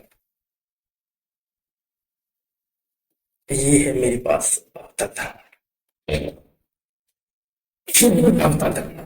अब इसमें अवतल दर्पण देखिए, ये है मेरे पास ध्रुव, ये है मेरे पास फोकस, ये है मेरे पास वक्रता केंद्र, और ये है वक्रता केंद्र से पहले, और ये है यहाँ पर वक्रता केंद्र के पहले से बहुत पहले, यानी कि इन्फिनिटी, अनंत पर, अनंत पर। तो हम यहाँ पर ये देखेंगे अब दर्पण में अगर कोई वस्तु अनंत पर है तो उसका प्रतिबिंब कहाँ है। अगर कोई वस्तु वक्रता केंद्र से पहले है तो इसका प्रतिबिंब कहाँ है। अगर कोई वस्तु वक्रता केंद्र पर है तो उसका प्रतिबिंब कहाँ बनेगा। अगर कोई वस्तु वक्रता केंद्र और इस फोकस के बीच में है तो इसका प्रतिबिंब कहाँ बनेगा। और अगर कोई वस्तु मेरी फोकस पर है तो इसका प्रतिबिंब कहाँ बनेगा। और अगर कोई वस्तु फोकस और ध्रुव के बीच में है तो इसका प्रतिबिंब कहाँ बनेगा। तो हमारे पास केस हो गई 6, 1 2 3 4 5 और 6। तो इस वाले केस की अगर हम बात करते हैं, जो अनंत वाला है, इस केस की बात करते हैं, तो ये वाला हमारी किताब में नहीं दे रखा है। हमारी किताब के अंदर केवल इतने 5 केस दे रखे हैं। कक्षा 7 की जो किताब है विज्ञान की, उसमें केवल एससीईआरटी ने एससीईआरटी ने केवल 5 केस की ही बात की है। ठीक, तो 5 केस की बात की है, बट हम यहाँ पर छठवें केस की हम बात करें अनंत की, हम उसे पढ़ना चाहे तो पढ़ सकते हैं। अब हम देख लीजिए, अगर कोई वस्तु मान लीजिए कि अनंत पर है, ये है अनंत, हमें नहीं पता कहाँ है अनंत। अगर कोई वस्तु अनंत पर है और ये है मेरे पास आवर्तन तरंग, ये है हमारे पास प्यारे बच्चों आवर्तन। ठीक, तो अगर कोई वस्तु मान लीजिए कि अनंत पर है, तो इसके समानांतर आने वाले जितने भी आपतित किरण है, ये क्या है मेरे पास आपतित किरण। तो जैसे ही इस अवतल दर्पण से टकराएंगे, तैसे ही वो वापस फोकस के द्वारा निकलेगी। ठीक, तो ये परावर्तित होगी, तो फोकस के द्वारा निकलेगी, जबकि कभी ये क्या होगी परावर्तित, ये परावर्तित होगी, फोकस पर निकलेगी। अब दूसरी किरण मेरे पास ये आई, ठीक है, आपतित किरण आई। अब आपतित मतलब जैसे ही यहाँ पर टकराएंगे, तैसे ये फोकस के द्वारा इधर निकल जाएगा। ये दोनों कहां पर कट रही है, फोकस पर कट रही है। तो हम यहाँ पर ये कह सकते हैं कि अगर मान लीजिए कोई वस्तु अनंत पर है, अगर कोई वस्तु हमने अनंत पर रख दी है, तो हम यहाँ पर ये कह सकते हैं, अगर हम अवतल दर्पण में देखेंगे तो उसका प्रतिबिंब कहाँ बनेगा, फोकस पर। तो प्रतिबिंब की प्रकृति क्या होगी, फोकस पर बनेगा। प्रतिबिंब की प्रकृति क्या होगी, फोकस पर बनेगा। उसका साइज कैसा होगा, बहुत ही छोटा, हाईली डिमिनिश्ड, या पॉइंट साइज भी कह सकते, बहुत छोटा होगा। अगर कोई वस्तु अनंत पर है तो उसका साइज इतना छोटा बनेगा, इतना छोटा बनेगा, बहुत छोटा बनेगा उसका साइज, जिसे हम कहते हैं हाईली डिमिनिश्ड। अगली बात, और उसकी प्रकृति क्या होगी, वास्तविक। वास्तविक मतलब क्या है, इधर की साइड क्या है, इसे हम कहते हैं वास्तविक, वास्तविक इलाका। और इधर की साइड पर अगर कोई चीज बन रही है, इधर की तरफ, इसे हम कहेंगे आवासी, इधर का आवासी इलाका होता है। ठीक है, और चित्र कैसा बनेगा, ये उल्टा। तो प्रतिबिंब कैसा बनेगा, हमेशा उल्टा बनता है। अब इसमें देखिए, जब कोई वस्तु, अगर कोई वस्तु है, देखिए जब कोई वस्तु वक्रता केंद्र से पहले, मान लीजिए ये है मेरे पास अवतल दर्पण, ये है हमारे पास अवतल दर्पण। ठीक है, अवतल दर्पण का ये है मेरे पास क्या ध्रुव, ये है हमारे पास फोकस, और ये है सेंटर ऑफ कर्वेचर। और सेंटर ऑफ कर्वेचर से पहले है मेरे पास क्या, ऑब्जेक्ट। ये मेरे पास क्या, ऑब्जेक्ट। ऑब्जेक्ट मतलब वस्तु, ये क्या है मेरे पास, कोई वस्तु। अगर कोई वस्तु में सेंटर ऑफ कर्वेचर यानी वक्रता केंद्र से पहले है, अगर कोई वस्तु वक्रता केंद्र से पहले रखी है, स्थित है, तो उसका इमेज कहां बनेगा, उसका प्रतिबिंब कहां बनेगा। तो मान लीजिए कि अगर कोई वस्तु मेरी वक्रता केंद्र से पहले है, तो इसके समानांतर, ठीक, मुख्य अक्ष के समानांतर जो भी मेरे पास किरण आएगी, हमें खूब मालूम है, वो फोकस के द्वारा वापस निकल जाएगी। तो ये फोकस, और फोकस से कट के ये वापस निकल गया। ठीक, अगर हमारे पास दूसरी कोई आपतित कण इस वक्रता केंद्र से आएगी, ठीक, आकर के इस दर्पण से टकराएगी, तो वो इस वक्रता केंद्र से ही वापस निकल जाएगी। यहां पर इस वक्रता केंद्र से आएगी, तो इसी वक्रता केंद्र से वो वापस निकल जाएगी। अब इसे देख लीजिए, ये मेरे पास आकर के यहां टकरा रही है, और ये परावर्तित होकर के कहां टकरा रही है, यहाँ।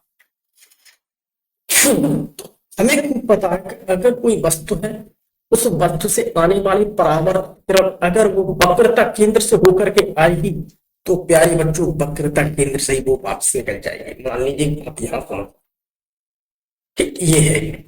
तो मान लीजिए कोई भी हमारे पास ऐसे अगर मुख्य अक्ष के समानांतर आ रही है, तो वो फोकस के द्वारा, ये है फोकस, ये फोकस, तो यहां पर ऐसे टकरा के इधर वापस निकल जाएगी।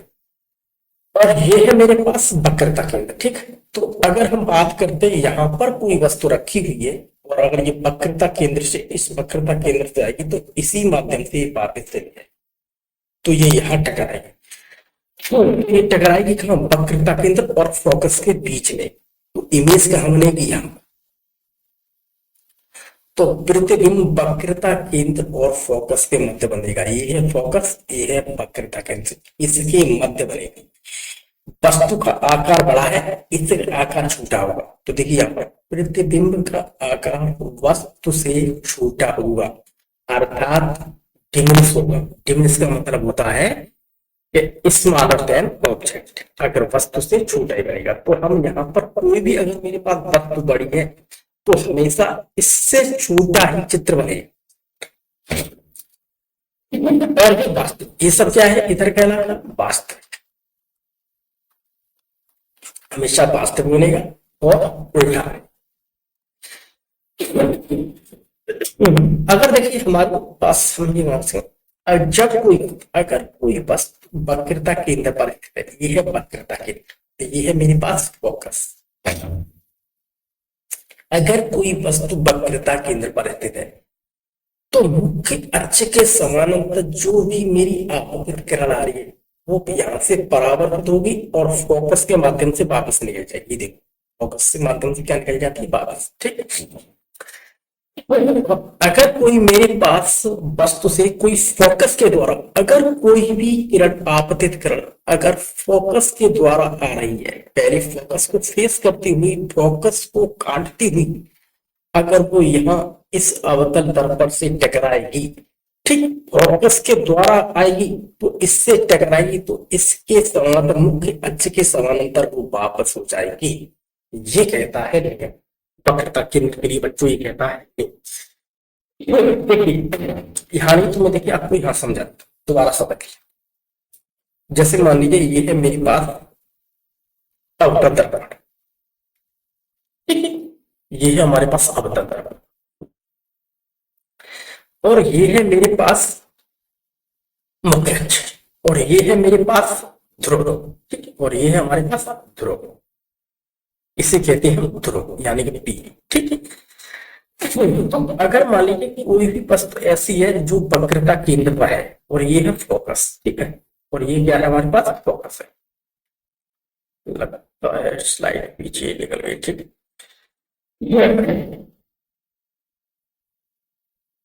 और ये है फोकस। तो अगर कोई इसके समानांतर ऐसी किरण आ रही है, अगर ऐसे कोई किरण आ गई, इसे मैं कह रहा हूं आपतित किरण। ये आपतित किरण आएगी तो जैसे इससे टकराएगी तैसे ये परावर्तित होगी, तो जैसे ये परावर्तित होगी तैसे फोकस के माध्यम से इधर हो जाएगी। अगर यहां से इस वस्तु से कोई भी फोकस के द्वारा कोई भी आपतित किरण आ रही है, ये आ रही है आपतित किरण, ऐसे, ये देखो आ गई आपतित किरण। अगर फोकस के माध्यम से कोई आपतित आएगी तो वो परावर्तित होकर के मुख्य अक्ष के समानांतर वापस हो जाएगी, ये देखो ऐसे वापस हो जाएगी। तो ये आकर के यहाँ टकराती है, ये देखो आपको यहाँ टकराएगा। तो हम यहाँ पर ये कह सकते हैं कि वक्रता केंद्र पर कोई भी वस्तु रखी है तो उसका प्रतिबिंब, उसका इमेज वक्रता केंद्र पर ही बनेगा। ठीक। तो देखिए प्रतिबिंब वक्रता केंद्र पर ही बनेगा। ये देखिए यहां पर बनेगा प्रतिबिंब, इसे बनेगा, यहां पर बनेगा प्रतिबिंब। प्रतिबिंब मतलब इमेज, इमेज कहां बनेगी? इमेज यहां बनेगी। और कहां बनेगी? वास्तविक तरफ। ये इलाका क्या है? वास्तविक। ये सब इलाका क्या है? वास्तविक। इधर की साइड पे इस दर्पण से इधर ही बन रही है, सारी चीजें इधर बन रही है। इस दर्पण के इधर का इलाका कहलाता है प्यारे बच्चों वास्तविक इलाका, रियल साइड। और इमेज कैसी बनेगी? उल्टी, इन्वर्टेड। ठीक। और वस्तु के आकार की जितना साइज उसका ये है तो उतना ही साइज ये होगा। ठीक। तो सेम साइज। अगली बात, अगर कोई वस्तु, देखिए जब कोई वस्तु वक्रता केंद्र और मुख्य फोकस के मध्य है तो पहले मेरे पास ये था सेंटर ऑफ कर्वेचर। जब यहां पर थी कोई चीज तो उसकी इमेज यहां बनी थी। अब वस्तु कहां पर आ गई? इसके बीच में, इस वक्रता केंद्र और फोकस के बीच में। अगर कोई वस्तु वक्रता केंद्र फोकस के बीच में तो इसके समानांतर ये है आपतित किरण, ये आपतित जो जाएगी तो फोकस के माध्यम से ये देखो वापस हो जाएगी, ये देखो वापस हो, ठीक, ये देखो फोकस के माध्यम से वापस हो गई। अब दूसरी बात करते हैं। दूसरी अगर हम बात करते हैं इसकी, तो कोई भी सेंटर ऑफ कर्वेचर, यानी कि हम यहाँ पर ये कह सकते हैं वक्रता केंद्र के से कोई भी ये आपतित किरण ऐसे ही वक्रता केंद्र से, ठीक, तो इसी माध्यम से देखिए ये वापस हो गई, ये देखिए वापस, तो ये वापस होकर के देखिए यहां मिल रही है, तो ये देखिए यहां मिल रही है, तो ये यहां पर मिल रही है, तो यहां पर मिलने का मतलब है ये है मेरे पास ही सी का मतलब वक्रता केंद्र।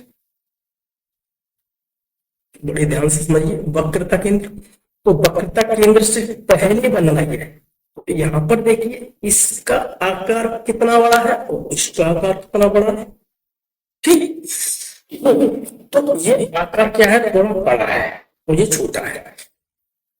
तो पहली बात, प्रतिबिंब वक्रता केंद्र से पहले बनेगा, देखो वक्रता केंद्र से पहले बनेगा, यहाँ पर बनेगा, वास्तविक बनेगा, ये क्या है इधर इलाका वास्तविक, वास्तविक। दूसरी बात उल्टा बनेगा, बड़ा बनेगा, बड़ा का मतलब एग्जैक्ट, ये है मेरे पास वास्तु, इसका प्रतिबिंब यहाँ पर बनेगा बड़ा बड़ा बड़ा, बड़े को कहते हैं एग्जैक्ट। अब देखिए, देखिए जब कोई वस्तु मुख्य फोकस पर स्थित हो, अगर मान लीजिए मेरे पास अवतल दर्पण है और अगर कोई वस्तु में फोकस पर रख दूंगा तो मुझे वहां पर देखना उसकी इमेज कहां बनेगी। तो अगर हमारे पास कोई भी, ये मेरे पास अवतल दर्पण है, ये हमारे पास अवतल दर्पण और ये है मेरे पास सेंटर ऑफ कर्वेचर और ये है फोकस, तो अगर इस फोकस पे कोई वस्तु रखी है तो हमें मालूम है पहली आपतित किरण अगर सीधी गई, ठीक है, तो मुख्य अक्ष के समानांतर गई तो इस लेंस से टकरा करके फोकस के माध्यम से ये वापस निकल जाती है। दूसरी, अगर कोई भी हमारे पास आपतित किरण है वो सेंटर ऑफ कर्वेचर के माध्यम से टकराएगी तो इसी माध्यम से वो वापस हो जाती है, देखो इसी माध्यम से वापस होगी। अब इन दोनों को देखिए आगे जाकर के कहीं मिलेंगे, ये आगे जाकर के मिलेंगे बट कहां मिलेंगे, बहुत दूर जाकर के, तो प्रतिबिंब कहां बनेगा, अनंत पर। अगर कोई वस्तु अनंत पर होती है तो उसका प्रतिबिंब फोकस पर बनता है, अगर कोई वस्तु फोकस पर होती है तो उसका प्रतिबिंब अनंत पर बनता है। क्या देता है, अगर कोई वस्तु अनंत पर है उसका प्रतिबिंब फोकस पर बनेगा, अगर कोई वस्तु पर फोकस पर है तो उसका प्रतिबिंब अनंत पर बनेगा, इतनी। तो आकार कैसे होगा, बहुत बड़ा। अगर कोई वस्तु अनंत पर है और वो फोकस पर बन रही है तो उसका आकार छोटा होगा, अगर कोई वस्तु फोकस पर है तो उसका आकार अनंत पर होगा, ठीक है, तो उसकी इमेज क्या बनेगी, अनंत पर। तो आकार क्या होगा, बड़ा, तो आकार क्या होगा, बड़ा, हाईली एनलार्ज्ड, बहुत बड़ा होगा। वास्तव, ये सब कौन सी है, वास्तविक इलाका है, ठीक है। तो कैसा बनेगा, वास्तविक अगर कोई चीज बन रही है तो हमेशा एक मिलेगी, इन्वर्टेड, हमेशा ध्यान रखना, इसीलिए ये बहुत इंपॉर्टेंट है। कक्षा 7 वालों के जो नहीं कह सकता, बट क्लास 10th में जो बच्चे पढ़ते हैं उनके लिए बहुत मोस्ट इंपॉर्टेंट है, जहां से बहुत क्वेश्चन आते हैं एनसीईआरटी। देखिए जब कोई वस्तु मुख्य फोकस और ध्रुव के मध्य है, अगर मान लीजिए ये है मेरे पास फोकस, ये है सेंटर ऑफ कर्वेचर और ये है पी यानी ध्रुव। अब फोकस और ध्रुव के बीच में अगर कोई वस्तु है, इसका प्रतिबिंब कहां आएगा, ये देखिए। तो अगर मान लीजिए कोई वस्तु इसके समानांतर अगर कोई आपतित किरण जाती है तो वो इसके माध्यम से टकरा के इधर फोकस के माध्यम से निकलेगी, लेकिन नहीं, क्योंकि अगर फोकस के माध्यम से कोई निकली तो मेरी जो वस्तु है वो कट जाएगी। इसका मतलब ऑब्जेक्ट कटना नहीं चाहिए, वस्तु नहीं करना चाहिए। इसलिए हम यहाँ से कोई भी हमारे पास कोई भी एक आपतित किरण है वो सीधी जाकर के पोल से टकराएगी, तो जैसे ही वो पोल से टकराएगी तैसे ही वो यहां से क्या हो जाएगी, परावर्तित। ये देखिए, ठीक, ये परावर्तित हो जाएगा। दूसरी, हमारे पास जो भी आपतित किरण वक्रता केंद्र से जाएगी तो वो उसी माध्यम में क्या हो जाएगी, वापस। अब आप गौर से देखिए, इस वाली रेखा को देखिए और ये इधर चले, क्या ये मिलेंगी दोनों आपस में आकर कहीं पर? कभी नहीं मिलेगी। तो ये दोनों रेखा क्या है, कभी नहीं मिलेंगी, कभी नहीं मिलेंगी, ये कभी नहीं मिलेंगी, न तो ये मिलेगी न ये दोनों कभी नहीं मिलेंगे। तो अब हम इसे थोड़ा पीछे लेकर के जाते हैं, ये देखिए पीछे लेकर के ये पहुंच गए यहाँ पर, और इस वाली co dot dot dot dot करके हमें यहाँ पर गए, और इसे हमने थोड़ा आगे बढ़ाया, तो अब ये यहाँ पर मिलेंगे कहां पर, दर्पण के पीछे, दर्पण के पीछे, ठीक, अर्थात आभासी है। और जो चीज दर्पण के पीछे मिलती हुई हमें प्रतीत हो रही है उसे कहेंगे आभासी प्रतिबिंब, ठीक है। तो देखिए, प्रतिबिंब दर्पण के पीछे बनेगा, तो प्रतिबिंब कहां बनेगा, इमेज कहां बनेगी, दर्पण के पीछे, वस्तु से बड़ा बनेगा। इससे इसका जो चित्र बनेगा, इमेज प्रतिबिंब बनेगी, वो कैसी बनेगी, बड़ी। दूसरी, आभासी, इधर इधर नहीं बनेगी, इधर रियल में वास्तविक वाली इलाका में नहीं बनेगी, इधर कहां बनेगी, आभासी में। और आभासी में अगर कोई चीज बनती है तो हमेशा क्या बनेगी, सीधी। आभासी के अंदर कोई भी चीज, अगर मान लीजिए मेरा ऑब्जेक्ट इधर है और आभासी में अगर वो बना है, आभासी बनने वाला ऑब्जेक्ट हमेशा सीधा बनता है, इस बात को अपने दिमाग के अंदर डाल लीजिए। तो अब देखिए, हमारे पास तालिका दी गई है एससीईआरटी की बुक्स में, कक्षा 7 की जो हमारी एससीईआरटी की बुक्स है उसमें देखिए तालिका दी गई है, उसका मुझे सॉल्यूशन निकालना है। देखिए, हम अभी उस तालिका को 1 मिनट के अंदर में सॉल्व कर देंगे। देखिए कैसे, तो ये हमारे पास देखो एक तालिका दी गई है 16.1, हम इसको सॉल्यूशन करेंगे। सॉल्यूशन करने के लिए उन्होंने मुझे क्या दे रखा है, उन्होंने क्वेश्चन दे रखी है कि मान लीजिए एक जलती हुई मोमबत्ती है, ये है मेरे पास अवतल दर्पण, ये है हमारे पास अवतल दर्पण। अवतल दर्पण में उन्होंने ये कहा है कि मैंने मोमबत्ती को सबसे पहले 10 सेंटीमीटर पर रखा है, तो ये है मेरे पास 10 सेंटीमीटर। फिर जलती हुई मोमबत्ती को हमने रखा है 20 सेंटीमीटर पर, 20 सेंटीमीटर मतलब फोकस पर। अगर ये 10 सेंटीमीटर पर रखा है तो ये है 20 सेंटीमीटर, 20 सेंटीमीटर का मतलब क्या है, कोई चीज फोकस पर रखी है। तो हमें क्यों पता है कि फोकस की इस पोल के बीच की दूरी अगर 20 सेंटीमीटर है और इसके बीच में कोई चीज रखी हुई है तो ये क्या हुई, फोकस और ध्रुव के बीच, ठीक। और फोकस का दुगना होता है वक्रता केंद्र, फोकस का दुगना क्या होता है, वक्रता केंद्र, ठीक। तो यहाँ तक की जो दूरी है इसकी दुगनी कर दो तो वक्रता केंद्र हो जाएगी। तो हमारी चलती हुई मोमबत्ती 40 वाली पोजीशन पर रखी है, और 30 वाली पोजीशन ये बता रही है कि 40 और 20 के बीच की जो पोजीशन है उसे हम कहते हैं वक्रता केंद्र, वक्रता केंद्र और फोकस के बिंदु के बीच, यानी फोकस के मध्य, ये है फोकस के मध्य। और एक वस्तु हमारी पास रखी है जलती हुई मोमबत्ती, एक रखी है 50 सेंटीमीटर पर। 50 सेंटीमीटर का मतलब है कि वक्रता केंद्र से पहले रखी गई है, ठीक है। तो हमने जलती हुई मोमबत्ती को पहले समझिए, जलती हुई मोमबत्ती पहले हमने कहा रखी है, वक्रता केंद्र से पहले। जलती हुई मोमबत्ती, ठीक है, ये हमें बताया कि एससीईआरटी की बुक से, एससीईआरटी के हमारी जो उत्तर प्रदेश बेसिक शिक्षा प्रथम जनवरी बुक है उसमें हमें देखिए ये एग्जाम्पल दे रखा है। तो जलती हुई मोमबत्ती रखी हुई 50 सेंटीमीटर का, 50 सेंटीमीटर का मतलब है वक्रता केंद्र से पहले रखी है। 40 सेंटीमीटर का मतलब यह है कि वो मोमबत्ती दूसरी पोजीशन मोमबत्ती को उन्होंने कहा रखी, वक्रता केंद्र पर। और 30 सेंटीमीटर का मतलब है कि उन्होंने वक्रता केंद्र और फोकस के बीच में यहां मोमबत्ती जलाई। अगली क्वेश्चन चौथी क्या है कि मोमबत्ती कहां जली है, 20 सेंटीमीटर दूरी पर, इस लेंथ से 20 सेंटीमीटर की दूरी पर। 20 सेंटीमीटर दूरी का मतलब क्या है, फोकस पर है। अब अगली कंडीशन क्या है उसकी, 10 सेंटीमीटर। 10 सेंटीमीटर क्या है, फोकस और ध्रुव के बीच में मोमबत्ती रखिए। अब इसकी क्वेश्चन पूछ रहा है, ठीक है। तो इन्फिनिटी वाली उन्होंने नहीं पूछी, ये मैं पहले बता चुका हूं। अगर यहां पर कोई मोमबत्ती मेरी जल्दी होती तो उसकी इमेज कहां बनती,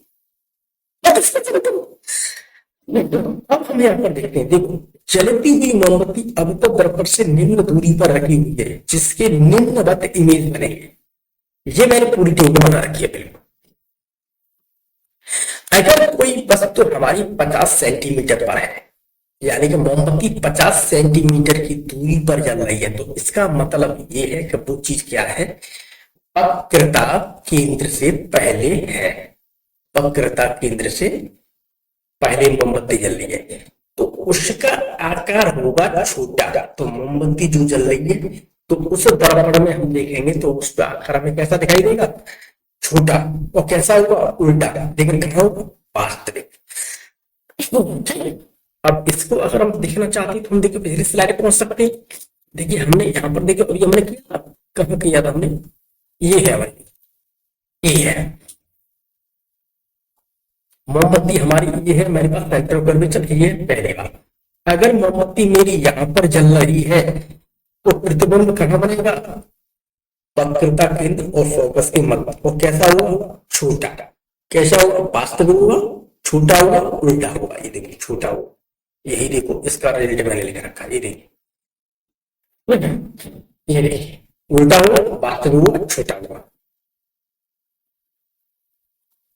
अगर जलती हुई मोमबत्ती 40 सेंटीमीटर पर रखी है, अर्थात हम ये कह सकते हैं जलती हुई मोमबत्ती कहाँ रखी है, वक्रता केंद्र पर। ठीक, जब वक्रता केंद्र पर रखी है तो पहली बात उसका आकार बिल्कुल समान होगा, उल्टा होगा, वास्तविक होगा। देख लीजिए आप, यहां देखिए, यहां देखिए, ये है। अगर हमारे पास जलती हुई मोमबत्ती है वक्रता केंद्र पर, ये है मेरे पास वक्रता केंद्र। अगर वक्रता केंद्र पर है तो पहली बात वक्रता केंद्र पर ही प्रतिबिंब बनेगा, ये देखो नीचे बनेगा, उल्टा होगा तो वस्तु के आकार का होगा। ठीक, अब देखिए 30 सेंटीमीटर। 30 सेंटीमीटर का मतलब है कि मोमबत्ती जलती हुई वक्रता केंद्र और फोकस के मध्य है, तो वस्तु के आकार से थोड़ा बड़ा होगा, उसका चित्र उल्टा होगा, वास्तविक होगा। 30 सेंटीमीटर का मतलब फोकस पर है, तो मोमबत्ती फोकस पर बन रही है तो उसकी इमेज कहां बनेगी, उसकी इमेज बहुत बड़ी होगी, अनंत पर जाकर के बनेगी। ठीक, इमेज क्या होगी, हाईली एनलार्ज, बहुत बड़ी होगी, उल्टी वास्तविक। अब 10 सेंटीमीटर, 10 सेंटीमीटर मतलब क्या है, फोकस और पोल के बीच में। ठीक है, तो इमेज कैसी होगी, बड़ी होगी, सीधी होगी, बट कैसी होगी, आवास। अवतल दर्पण का अवतल दर्पण के उपयोग की बात करते हैं तो हम यहाँ पर ये कह सकते हैं अवतल दर्पण का उपयोग ये सड़क पर प्रकाश की किरणों को अधिक से अधिक क्षेत्र में फैलाने हेतु लैंपों के परावर्तक अवतल आकार के बनाए जाते हैं। अब मान लीजिए ये मेरे पास टॉर्च है, इस टॉर्च का मैं जो है इस प्रकार के इसके लेंस बनाऊंगा कि यहाँ से निकलने वाली रोशनी है वो ऐसे फैला दे, ठीक है, डाइवर्जेंट कर दिया। तो यहां से देखिए ये मेरे पास निकल रही है रोशनी, तो रोशनी को फैला रहा है। ठीक, तो अवतल लेंस यहाँ पर टॉर्चों में उपयोग करते हैं क्योंकि ये लेंस में इस प्रकार के लगाए जाते हैं इसमें अवतल दर्पण को, जिससे इसकी रोशनी क्या कर रही है, फैलाता है। ठीक है, और दंत चिकित्सक द्वारा उपयोग है। उसके अलावा जो दांतों के डॉक्टर होते हैं तो दांतों का आकार थोड़ा बड़ा दिखाई दे फोकस करके, ठीक है, इस वजह से वो इसका उपयोग करते हैं क्योंकि फोकस करके दांत बड़ा दिखाई दे। उसके अलावा नाक कान गले के जो डॉक्टर होते हैं, जैसे आंख के हैं, नाक के हैं, कान का है और गले के जो डॉक्टर होते हैं, तो आपने उन डॉक्टर को देखा होता तो उन पे देखिए यदि पट्टी बांध करके ये देखिए यहाँ पर एक दर्पण लगा दी, ठीक है, तो इसे हम कहते हैं अवतल दर्पण। तो मान लीजिए ये डॉक्टर है, ये है डॉक्टर साहब, ये है डॉक्टर,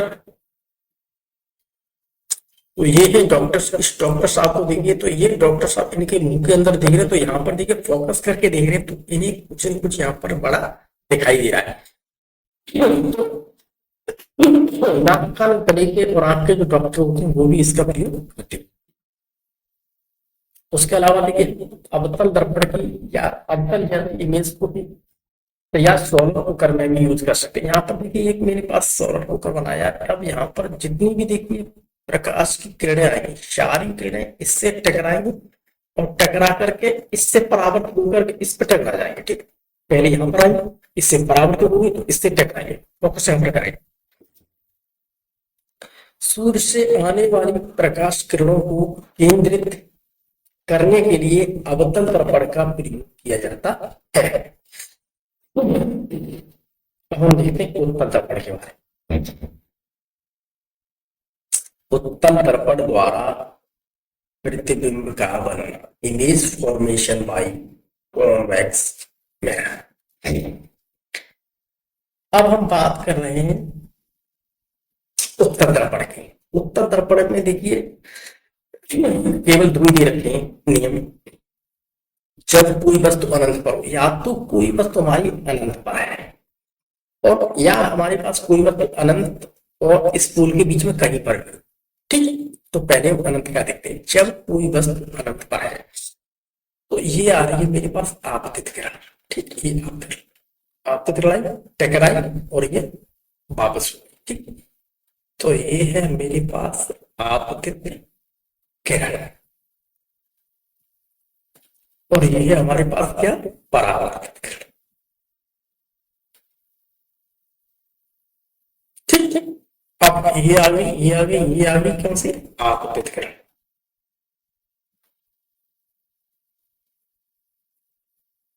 तो ये चलेगी वापस, तो ये कहते हैं हम इसे परावर्तित किरण।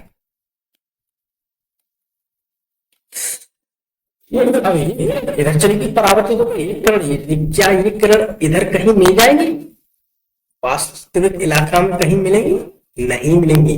अब इसे हम पीछे करके dot dot dot dot dot करके पीछे लेके जाते हैं। इसे यहाँ पर पीछे लेके, तो ये यहाँ पर वर्चुअल में मिलेंगे, अर्थात आभासी में मिलेंगे। आभासी में मुझे मिलती हुई प्रतीत हो रही है। ठीक, तो प्रतिबिंब की प्रकृति क्या है, पहली बात फोकस पर बनेगी, ये देखिए आभासी बनेगी और फोकस पर बनेगी। दर्पण के पीछे बनेगी, आकार हाईली डिमिनिश्ड, बहुत छोटा होगा, आभासी होगा और सीधा होगा। दूसरी,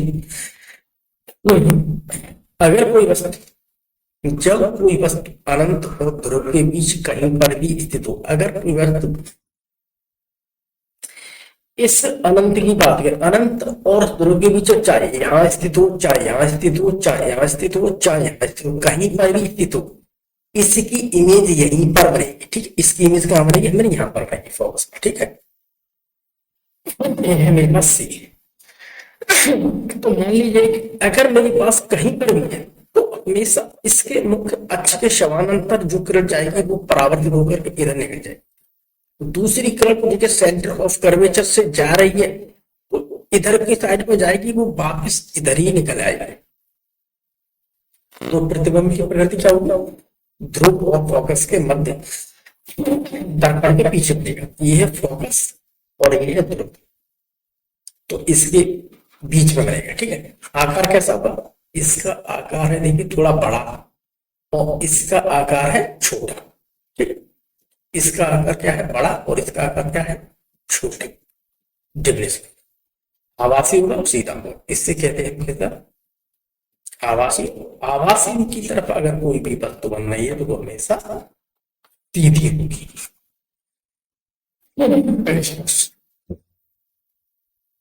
निष्कर्ष को अगर हम गौर से देखें तो हमें यह कह सकते हैं कि उत्तर दर्पण के सामने वस्तु को आप कहीं पर भी रखो। मान लीजिए मेरे पास उत्तर दर्पण है, उत्तर दर्पण के सामने वस्तु को कहीं पर भी रखें, पहली बात हम ये कहेंगे उसका प्रतिबिंब हमेशा सीधा बनेगा, आभासी होगा और वस्तु से छोटा होगा हमेशा, और हमेशा क्या हुआ, वस्तु से छोटा होगा। इस बात को ध्यान रखें। उत्तल दर्पण का प्रयोग, उत्तल दर्पण का उपयोग देखिए हम कहाँ कर सकते हैं। उत्तल दर्पण का उपयोग वाहनों में आगे की तरफ दाएं और बाएं दोनों ओर किया जाता है। मान लीजिए वाहन में देख कार में या किसी भी आगे ड्राइवर की तरफ इस साइड पर दोनों तरफ कर सकते हैं। क्यों? पीछे से आ रहे किसी वाहन आदि का प्रतिबिंब सीधा दिखाई देगा। दूसरी बात, पूरा दिखाई देगा। तीसरी बात, और किसी प्रकार की दुर्घटना है। अगर मान लीजिए कि मैं इस उत्तम दर्पण का उपयोग करता हूँ अपने वाहन पर, तो पीछे आने वाला वाहन कितना भी बड़ा हो, पहली बात मुझे पूरा दिखाई देगा, सीधा दिखाई देगा, और आगे होने वाली किसी भी अप्रिय घटना से हम बच सकते हैं।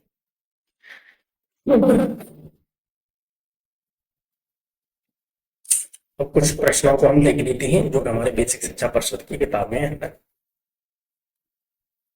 देखिए, उत्तर दर्पण के सामने रखी वस्तु का प्रतिबिंब हमेशा आभासी होता है।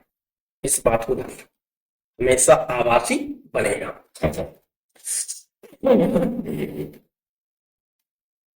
देखिए, एक दर्पण के सामने खड़े होने पर आपका दर्पण में प्रतिबिंब हमेशा सीधा प्रतीत होता होगा। दर्पण कौन सा होगा? उत्तर।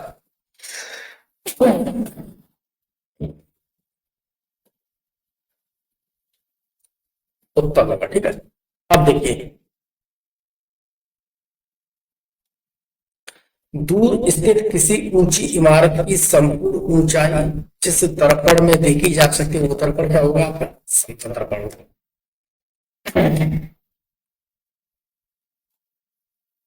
समतल दर्पण द्वारा बना प्रतिबिंब समतल ही होता है। समतल दर्पण के द्वारा जो प्रतिबिंब बनेगा वो कहता होगा समतल ही, ठीक है। जो प्रतिबिंब सीधा बनता है उसकी आभासी होता है। जो प्रतिबिंब सीधा बनेगा वो कैसा होगा? आभासी। यदि आपतन कोण का मान 60 है तो परावर्तन कोण का मान भी 60 होगा। दर्पण के ध्रुव व वक्रता केंद्र के बीच को दूरी को कहते हैं वक्रता त्रिज्या कहते हैं। अब देखिए, हम आगे देखते बात करते हैं। उत्तल दर्पण, ये हमें टीवी में आते। उत्तल दर्पण का मतलब होता है कि उत्तल दर्पण की बात करें उसमें पहली बात तो उत्तल दर्पण में कोई भी प्रतिबिंब बनता आभासी बनेगा। दूसरी बात वो कैसा होगा? वस्तु से छोटा। समतल दर्पण, समतल दर्पण की बात करते हैं, समतल दर्पण में कोई भी हमारे पास बनता है चित्र, एक तो वास्तविक होता है, दूसरा आभासी प्रतिबिंब होगा, ठीक है। अवतल दर्पण, अवतल दर्पण की बात करें तो अवतल दर्पण में आभासी एवं वस्तु के बराबर बन सकता है। अवतल दर्पण में, अवतल दर्पण में आभासी और वस्तु को बराबर कब मिलता है? हम बात करते हैं तो दर्पण क्या है? हमारे पास एक अपारदर्शी होता है। कांच हमेशा कैसा होता है? पारदर्शी होता है।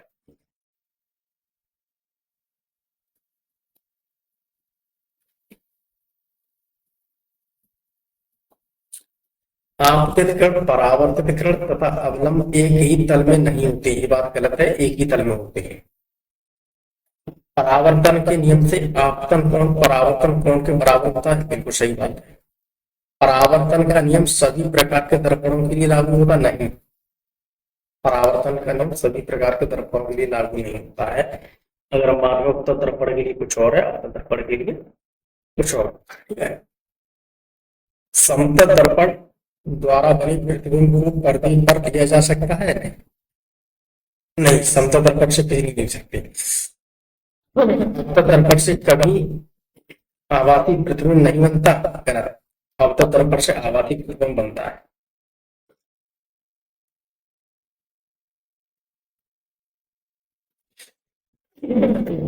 गोली दर्पण के लिए ध्रुव, वक्रता केंद्र, मुख्य फोकस तथा मुख्य अक्ष की परिभाषा दीजिए। रेखा चित्र बना करके इसकी स्थितियों को बता दीजिए। अब देखिए इसमें क्या करें? गोली दर्पण के लिए ध्रुव, गोली दर्पण है, गोली दर्पण के लिए ध्रुव। वक्रता केंद्र, ये है, देखिए मेरे पास वक्रता का मुख्य फोकस, ये है हमारे पास मुख्य फोकस तथा मुख्य अक्ष ये है। मुख्य अक्ष की परिभाषा दीजिए। तो ये देखिए हमने चित्र वाला है, इसकी परिभाषा भी दे सकते हैं। परिभाषा में बिजली पड़ती, देखो वक्रता केंद्र, किसी गोली दर्पण का वक्रता केंद्र उस गोली का केंद्र होता है जिसके एक भाग से गोली दर्पण बनाना होता है। इसे सी अक्षर से प्रदर्शित किया जाता है, ठीक है। वक्रता केंद्र की अगर हम बात करें तो हम यहाँ पर ये कह सकते हैं कि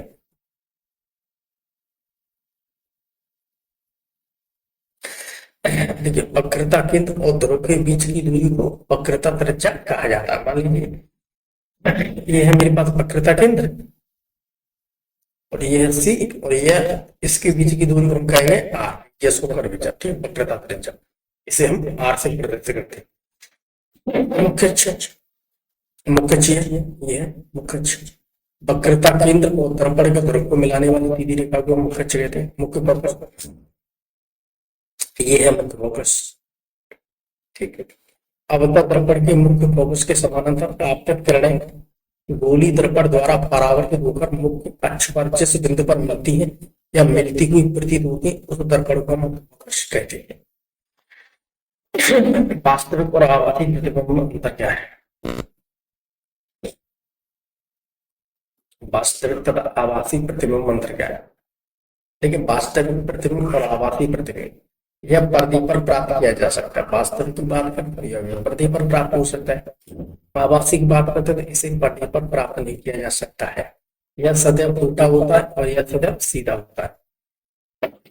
इसके बनते समय अपरिवर्तित या परावर्तित किरणें वास्तव में एक बिंदु पर मिलती हैं, इसके बनते समय अपरिवर्तित तथा परावर्तित किरणें किसी पर नहीं बल्कि मिलती हुई प्रतीत होती है।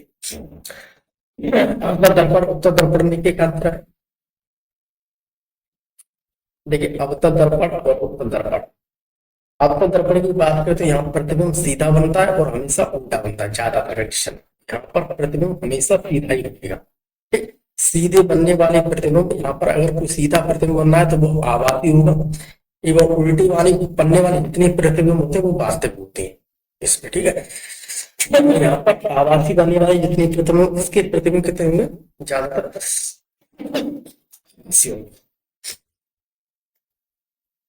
प्रतिबिंब का आकार वस्तु की स्थिति पर निर्भर करता है, जबकि प्रतिबिंब का आकार वस्तु से हमेशा छोटा होगा। समानांतर प्रकाश किरण, अभिसारी प्रकाश किरण तथा अपसारी प्रकाश किरण का सचित्र कीजिए। तो अगर हम किरण पुंज की बात करते हैं हम ये कह सकते हैं सामान्य पारदर्शी माध्यम में एक ही दिशा में गति करने वाली प्रकाश की किरण के शब्द को हम किरण पुंज कहते हैं। किरण पुंज के 3 प्रकार होते हैं, एक तो है हमारे पास अंतरी, एक है समानांतर, एक है अपसारी, ठीक है। इसे कहते हैं अभिसारी, इसे कहते हैं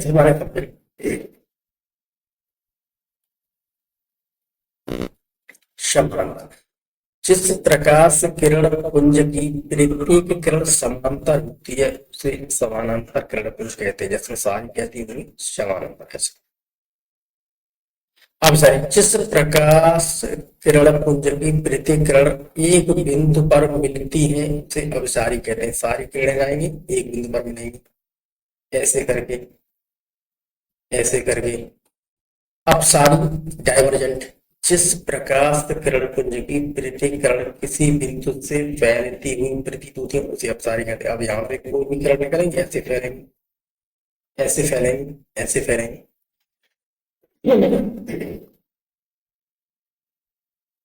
अवतल दर्पण का मुख्य फोकस वास्तविक है, जबकि उत्तल दर्पण का मुख्य फोकस काल्पनिक है। स्पष्ट कीजिए।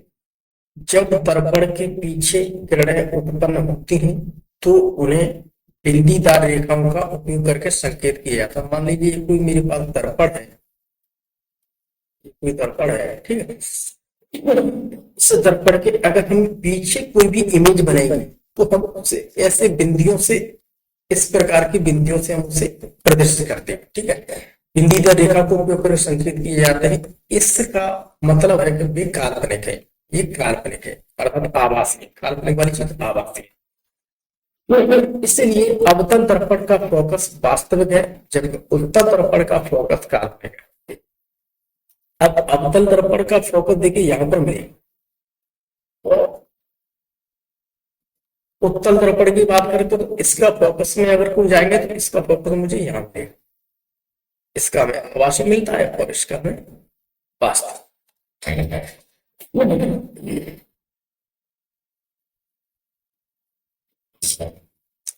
किसी समतल दर्पण में कोई प्रकाश किरण लंबवत आपतित हो तो परावर्तित किरण को चित्र द्वारा प्रदर्शित की। मान लीजिए कि मेरे पास एक समतल दर्पण है। अगर समतल दर्पण में कोई भी मेरे पास किरण आ रही है, ऐसे आ रही है बिल्कुल सीधी, तो ऐसे सीधी आएगी तो वो इसी माध्यम में वापस चली जाएगी। अगर मान लीजिए कोई मेरे पास प्रकाश किरण इस माध्यम में आ रही है, ऐसे आ रही है, आपकी किरण ऐसे आ रही है, तो वो इस माध्यम में वापस हो जाएगी। ठीक, अब यहाँ पर देखो कह रहा है कि वो क्या है, लंबवत आ रही है। लंबवत मतलब वो बिल्कुल ऐसे आ रही है। अगर लंबवत आ रही है तो ऐसे वापस हो रही है, और इस माध्यम में आ रही है तो ऐसे वापस। इस माध्यम में आएगी तो कोई ना कोई एंगल, कोई ना कोई कोण बनेगा कितनी अंश का। बट अगर वो लंबवत आ रही है तो कोण कोई नहीं बनेगा, अर्थात शून्य होगा। कोण क्या होगा, शून्य होगा। देखिए, जब कोई प्रकाश किरण समतल दर्पण पर लंबवत आपतित होती है तो वह ठीक उसी रास्ते पर वापस परावर्तित हो जाती है। मान लीजिए कोई किरण ऐसे करके आई तो वो इसी माध्यम में ऐसे ही वापस हो गई। ठीक, अगर वो ऐसे आएगी तो वो ऐसे वापस हो जाएगी, बट यहाँ पर ऐसे आ रही है तो वो ऐसे ही वापस हो रही है। ठीक है, इस स्थिति में आपतित कोण शून्य होगा और परावर्तित कोण भी शून्य।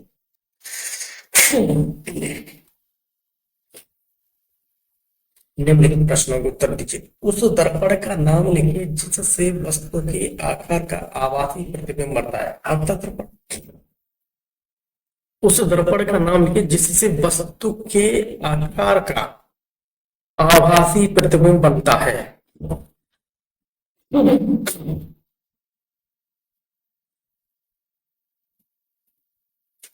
अवतल दर्पण। उत्तल दर्पण के मुख्य फोकस की परिभाषा दी थी। उत्तल दर्पण को मुख्य अक्ष पर बिंदु के रूप में परिभाषित किया जाता है। वहां प्रतिबिंब के बाद मुख्य अक्ष के समांतर आने वाली किरणें मिलती हैं। तो उत्तल दर्पण के मुख्य फोकस की परिभाषा दी है। तो उत्तल दर्पण मान लीजिए मेरा ये है उत्तल दर्पण। ठीक है, अब यहां से कोई भी मेरे पास किरण आई ऐसे वापस हो जाती है, इधर आई ऐसे वापस हो गई, ऐसे आई ऐसे ही तो ऐसे वापस हो गई। अब ये यहां पर मिलने गए, यहां मिल गए, इसे कहेंगे फोकस। स्ट्रीट लाइट में उपयोग किए जाने वाले दर्पण का नाम उत्तल दर्पण।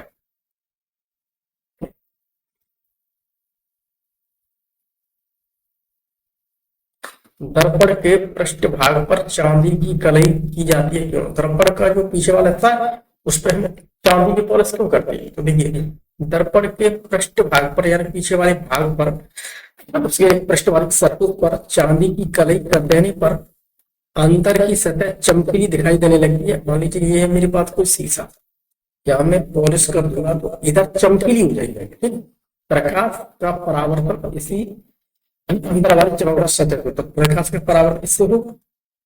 उत्तल दर्पण एवं अवतल दर्पण को गोलीय दर्पण कहते हैं। देखिए, गोलीय दर्पण ऐसा दर्पण होता है जिसकी परावर्तित सतह कांच के खोखली गोली का हिस्सा होती है, तो गोलीय दर्पण। ठीक है, उत्तल दर्पण और अवतल दर्पण को हम गोलीय दर्पण इसलिए कहते हैं क्योंकि इसका जो परावर्तक पृष्ठ होता है वो कैसा होता है, गोल होता है। ठीक, तो इसका जो परावर्तक पृष्ठ होता है वो ज्यादातर कैसा होता है, गोला। ठीक, खोखले गोल, किस खोखले गोले से उत्तल या अवतल दर्पण का निर्माण होता है, इसी कारण उत्तल या अवतल दर्पण को गोलीय दर्पण कहते हैं।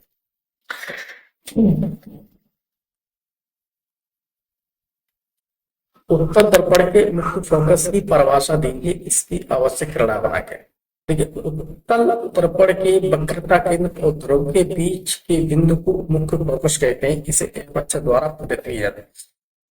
मान लीजिए ये है मेरे पास उत्तल दर्पण,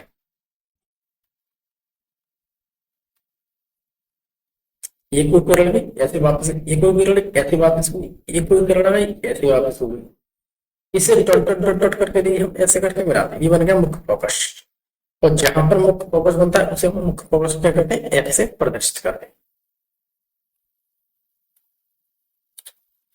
परावर्तन के नियम, परावर्तन के दो नियम है। कौन कौन से नियम? पहला नियम यह है कि आपतित किरण, परावर्तित किरण तथा अविलंब तीनों एक ही तल में एक बिंदु पर मिलती है। ठीक है, दूसरा क्वेश्चन, आपतन कोण परावर्तन कोण के बराबर होता है? पार्श्व परिवर्तन। पार्श्व परिवर्तन क्या है? समतल दर्पण से बने प्रतिबिंब पार्श्व परिवर्तन कहलाते हैं। जैसे मान लीजिए कि पार्श्व परिवर्तन के बारे में देखो, अभी हमने पढ़ा है कि मान लीजिए हमारे घर में जितने भी शीशे होते हैं सब क्या है? एक पार्श्व परिवर्तन है। मान लीजिए कि मैं अपना लेफ्ट हैंड उठाता हूँ तो उधर दर्पण में दिखाई देगा कि मैं सीधा हाथ उठा रहा हूँ, और इधर अगर मैं सीधा हाथ उठाऊंगा तो शीशे में देखूंगा तो कैसे क्या लेफ्ट हैंड। इसे हम कहते हैं पार्श्व परिवर्तन। जब आप समतल दर्पण के सामने खड़े होकर के अपना दायां हाथ हिलाते हैं तो आपको प्रतिबिंब का बायां हाथ हिलता हुआ दिखाई देता है। इस घटना को कहते हैं पार्श्व परिवर्तन।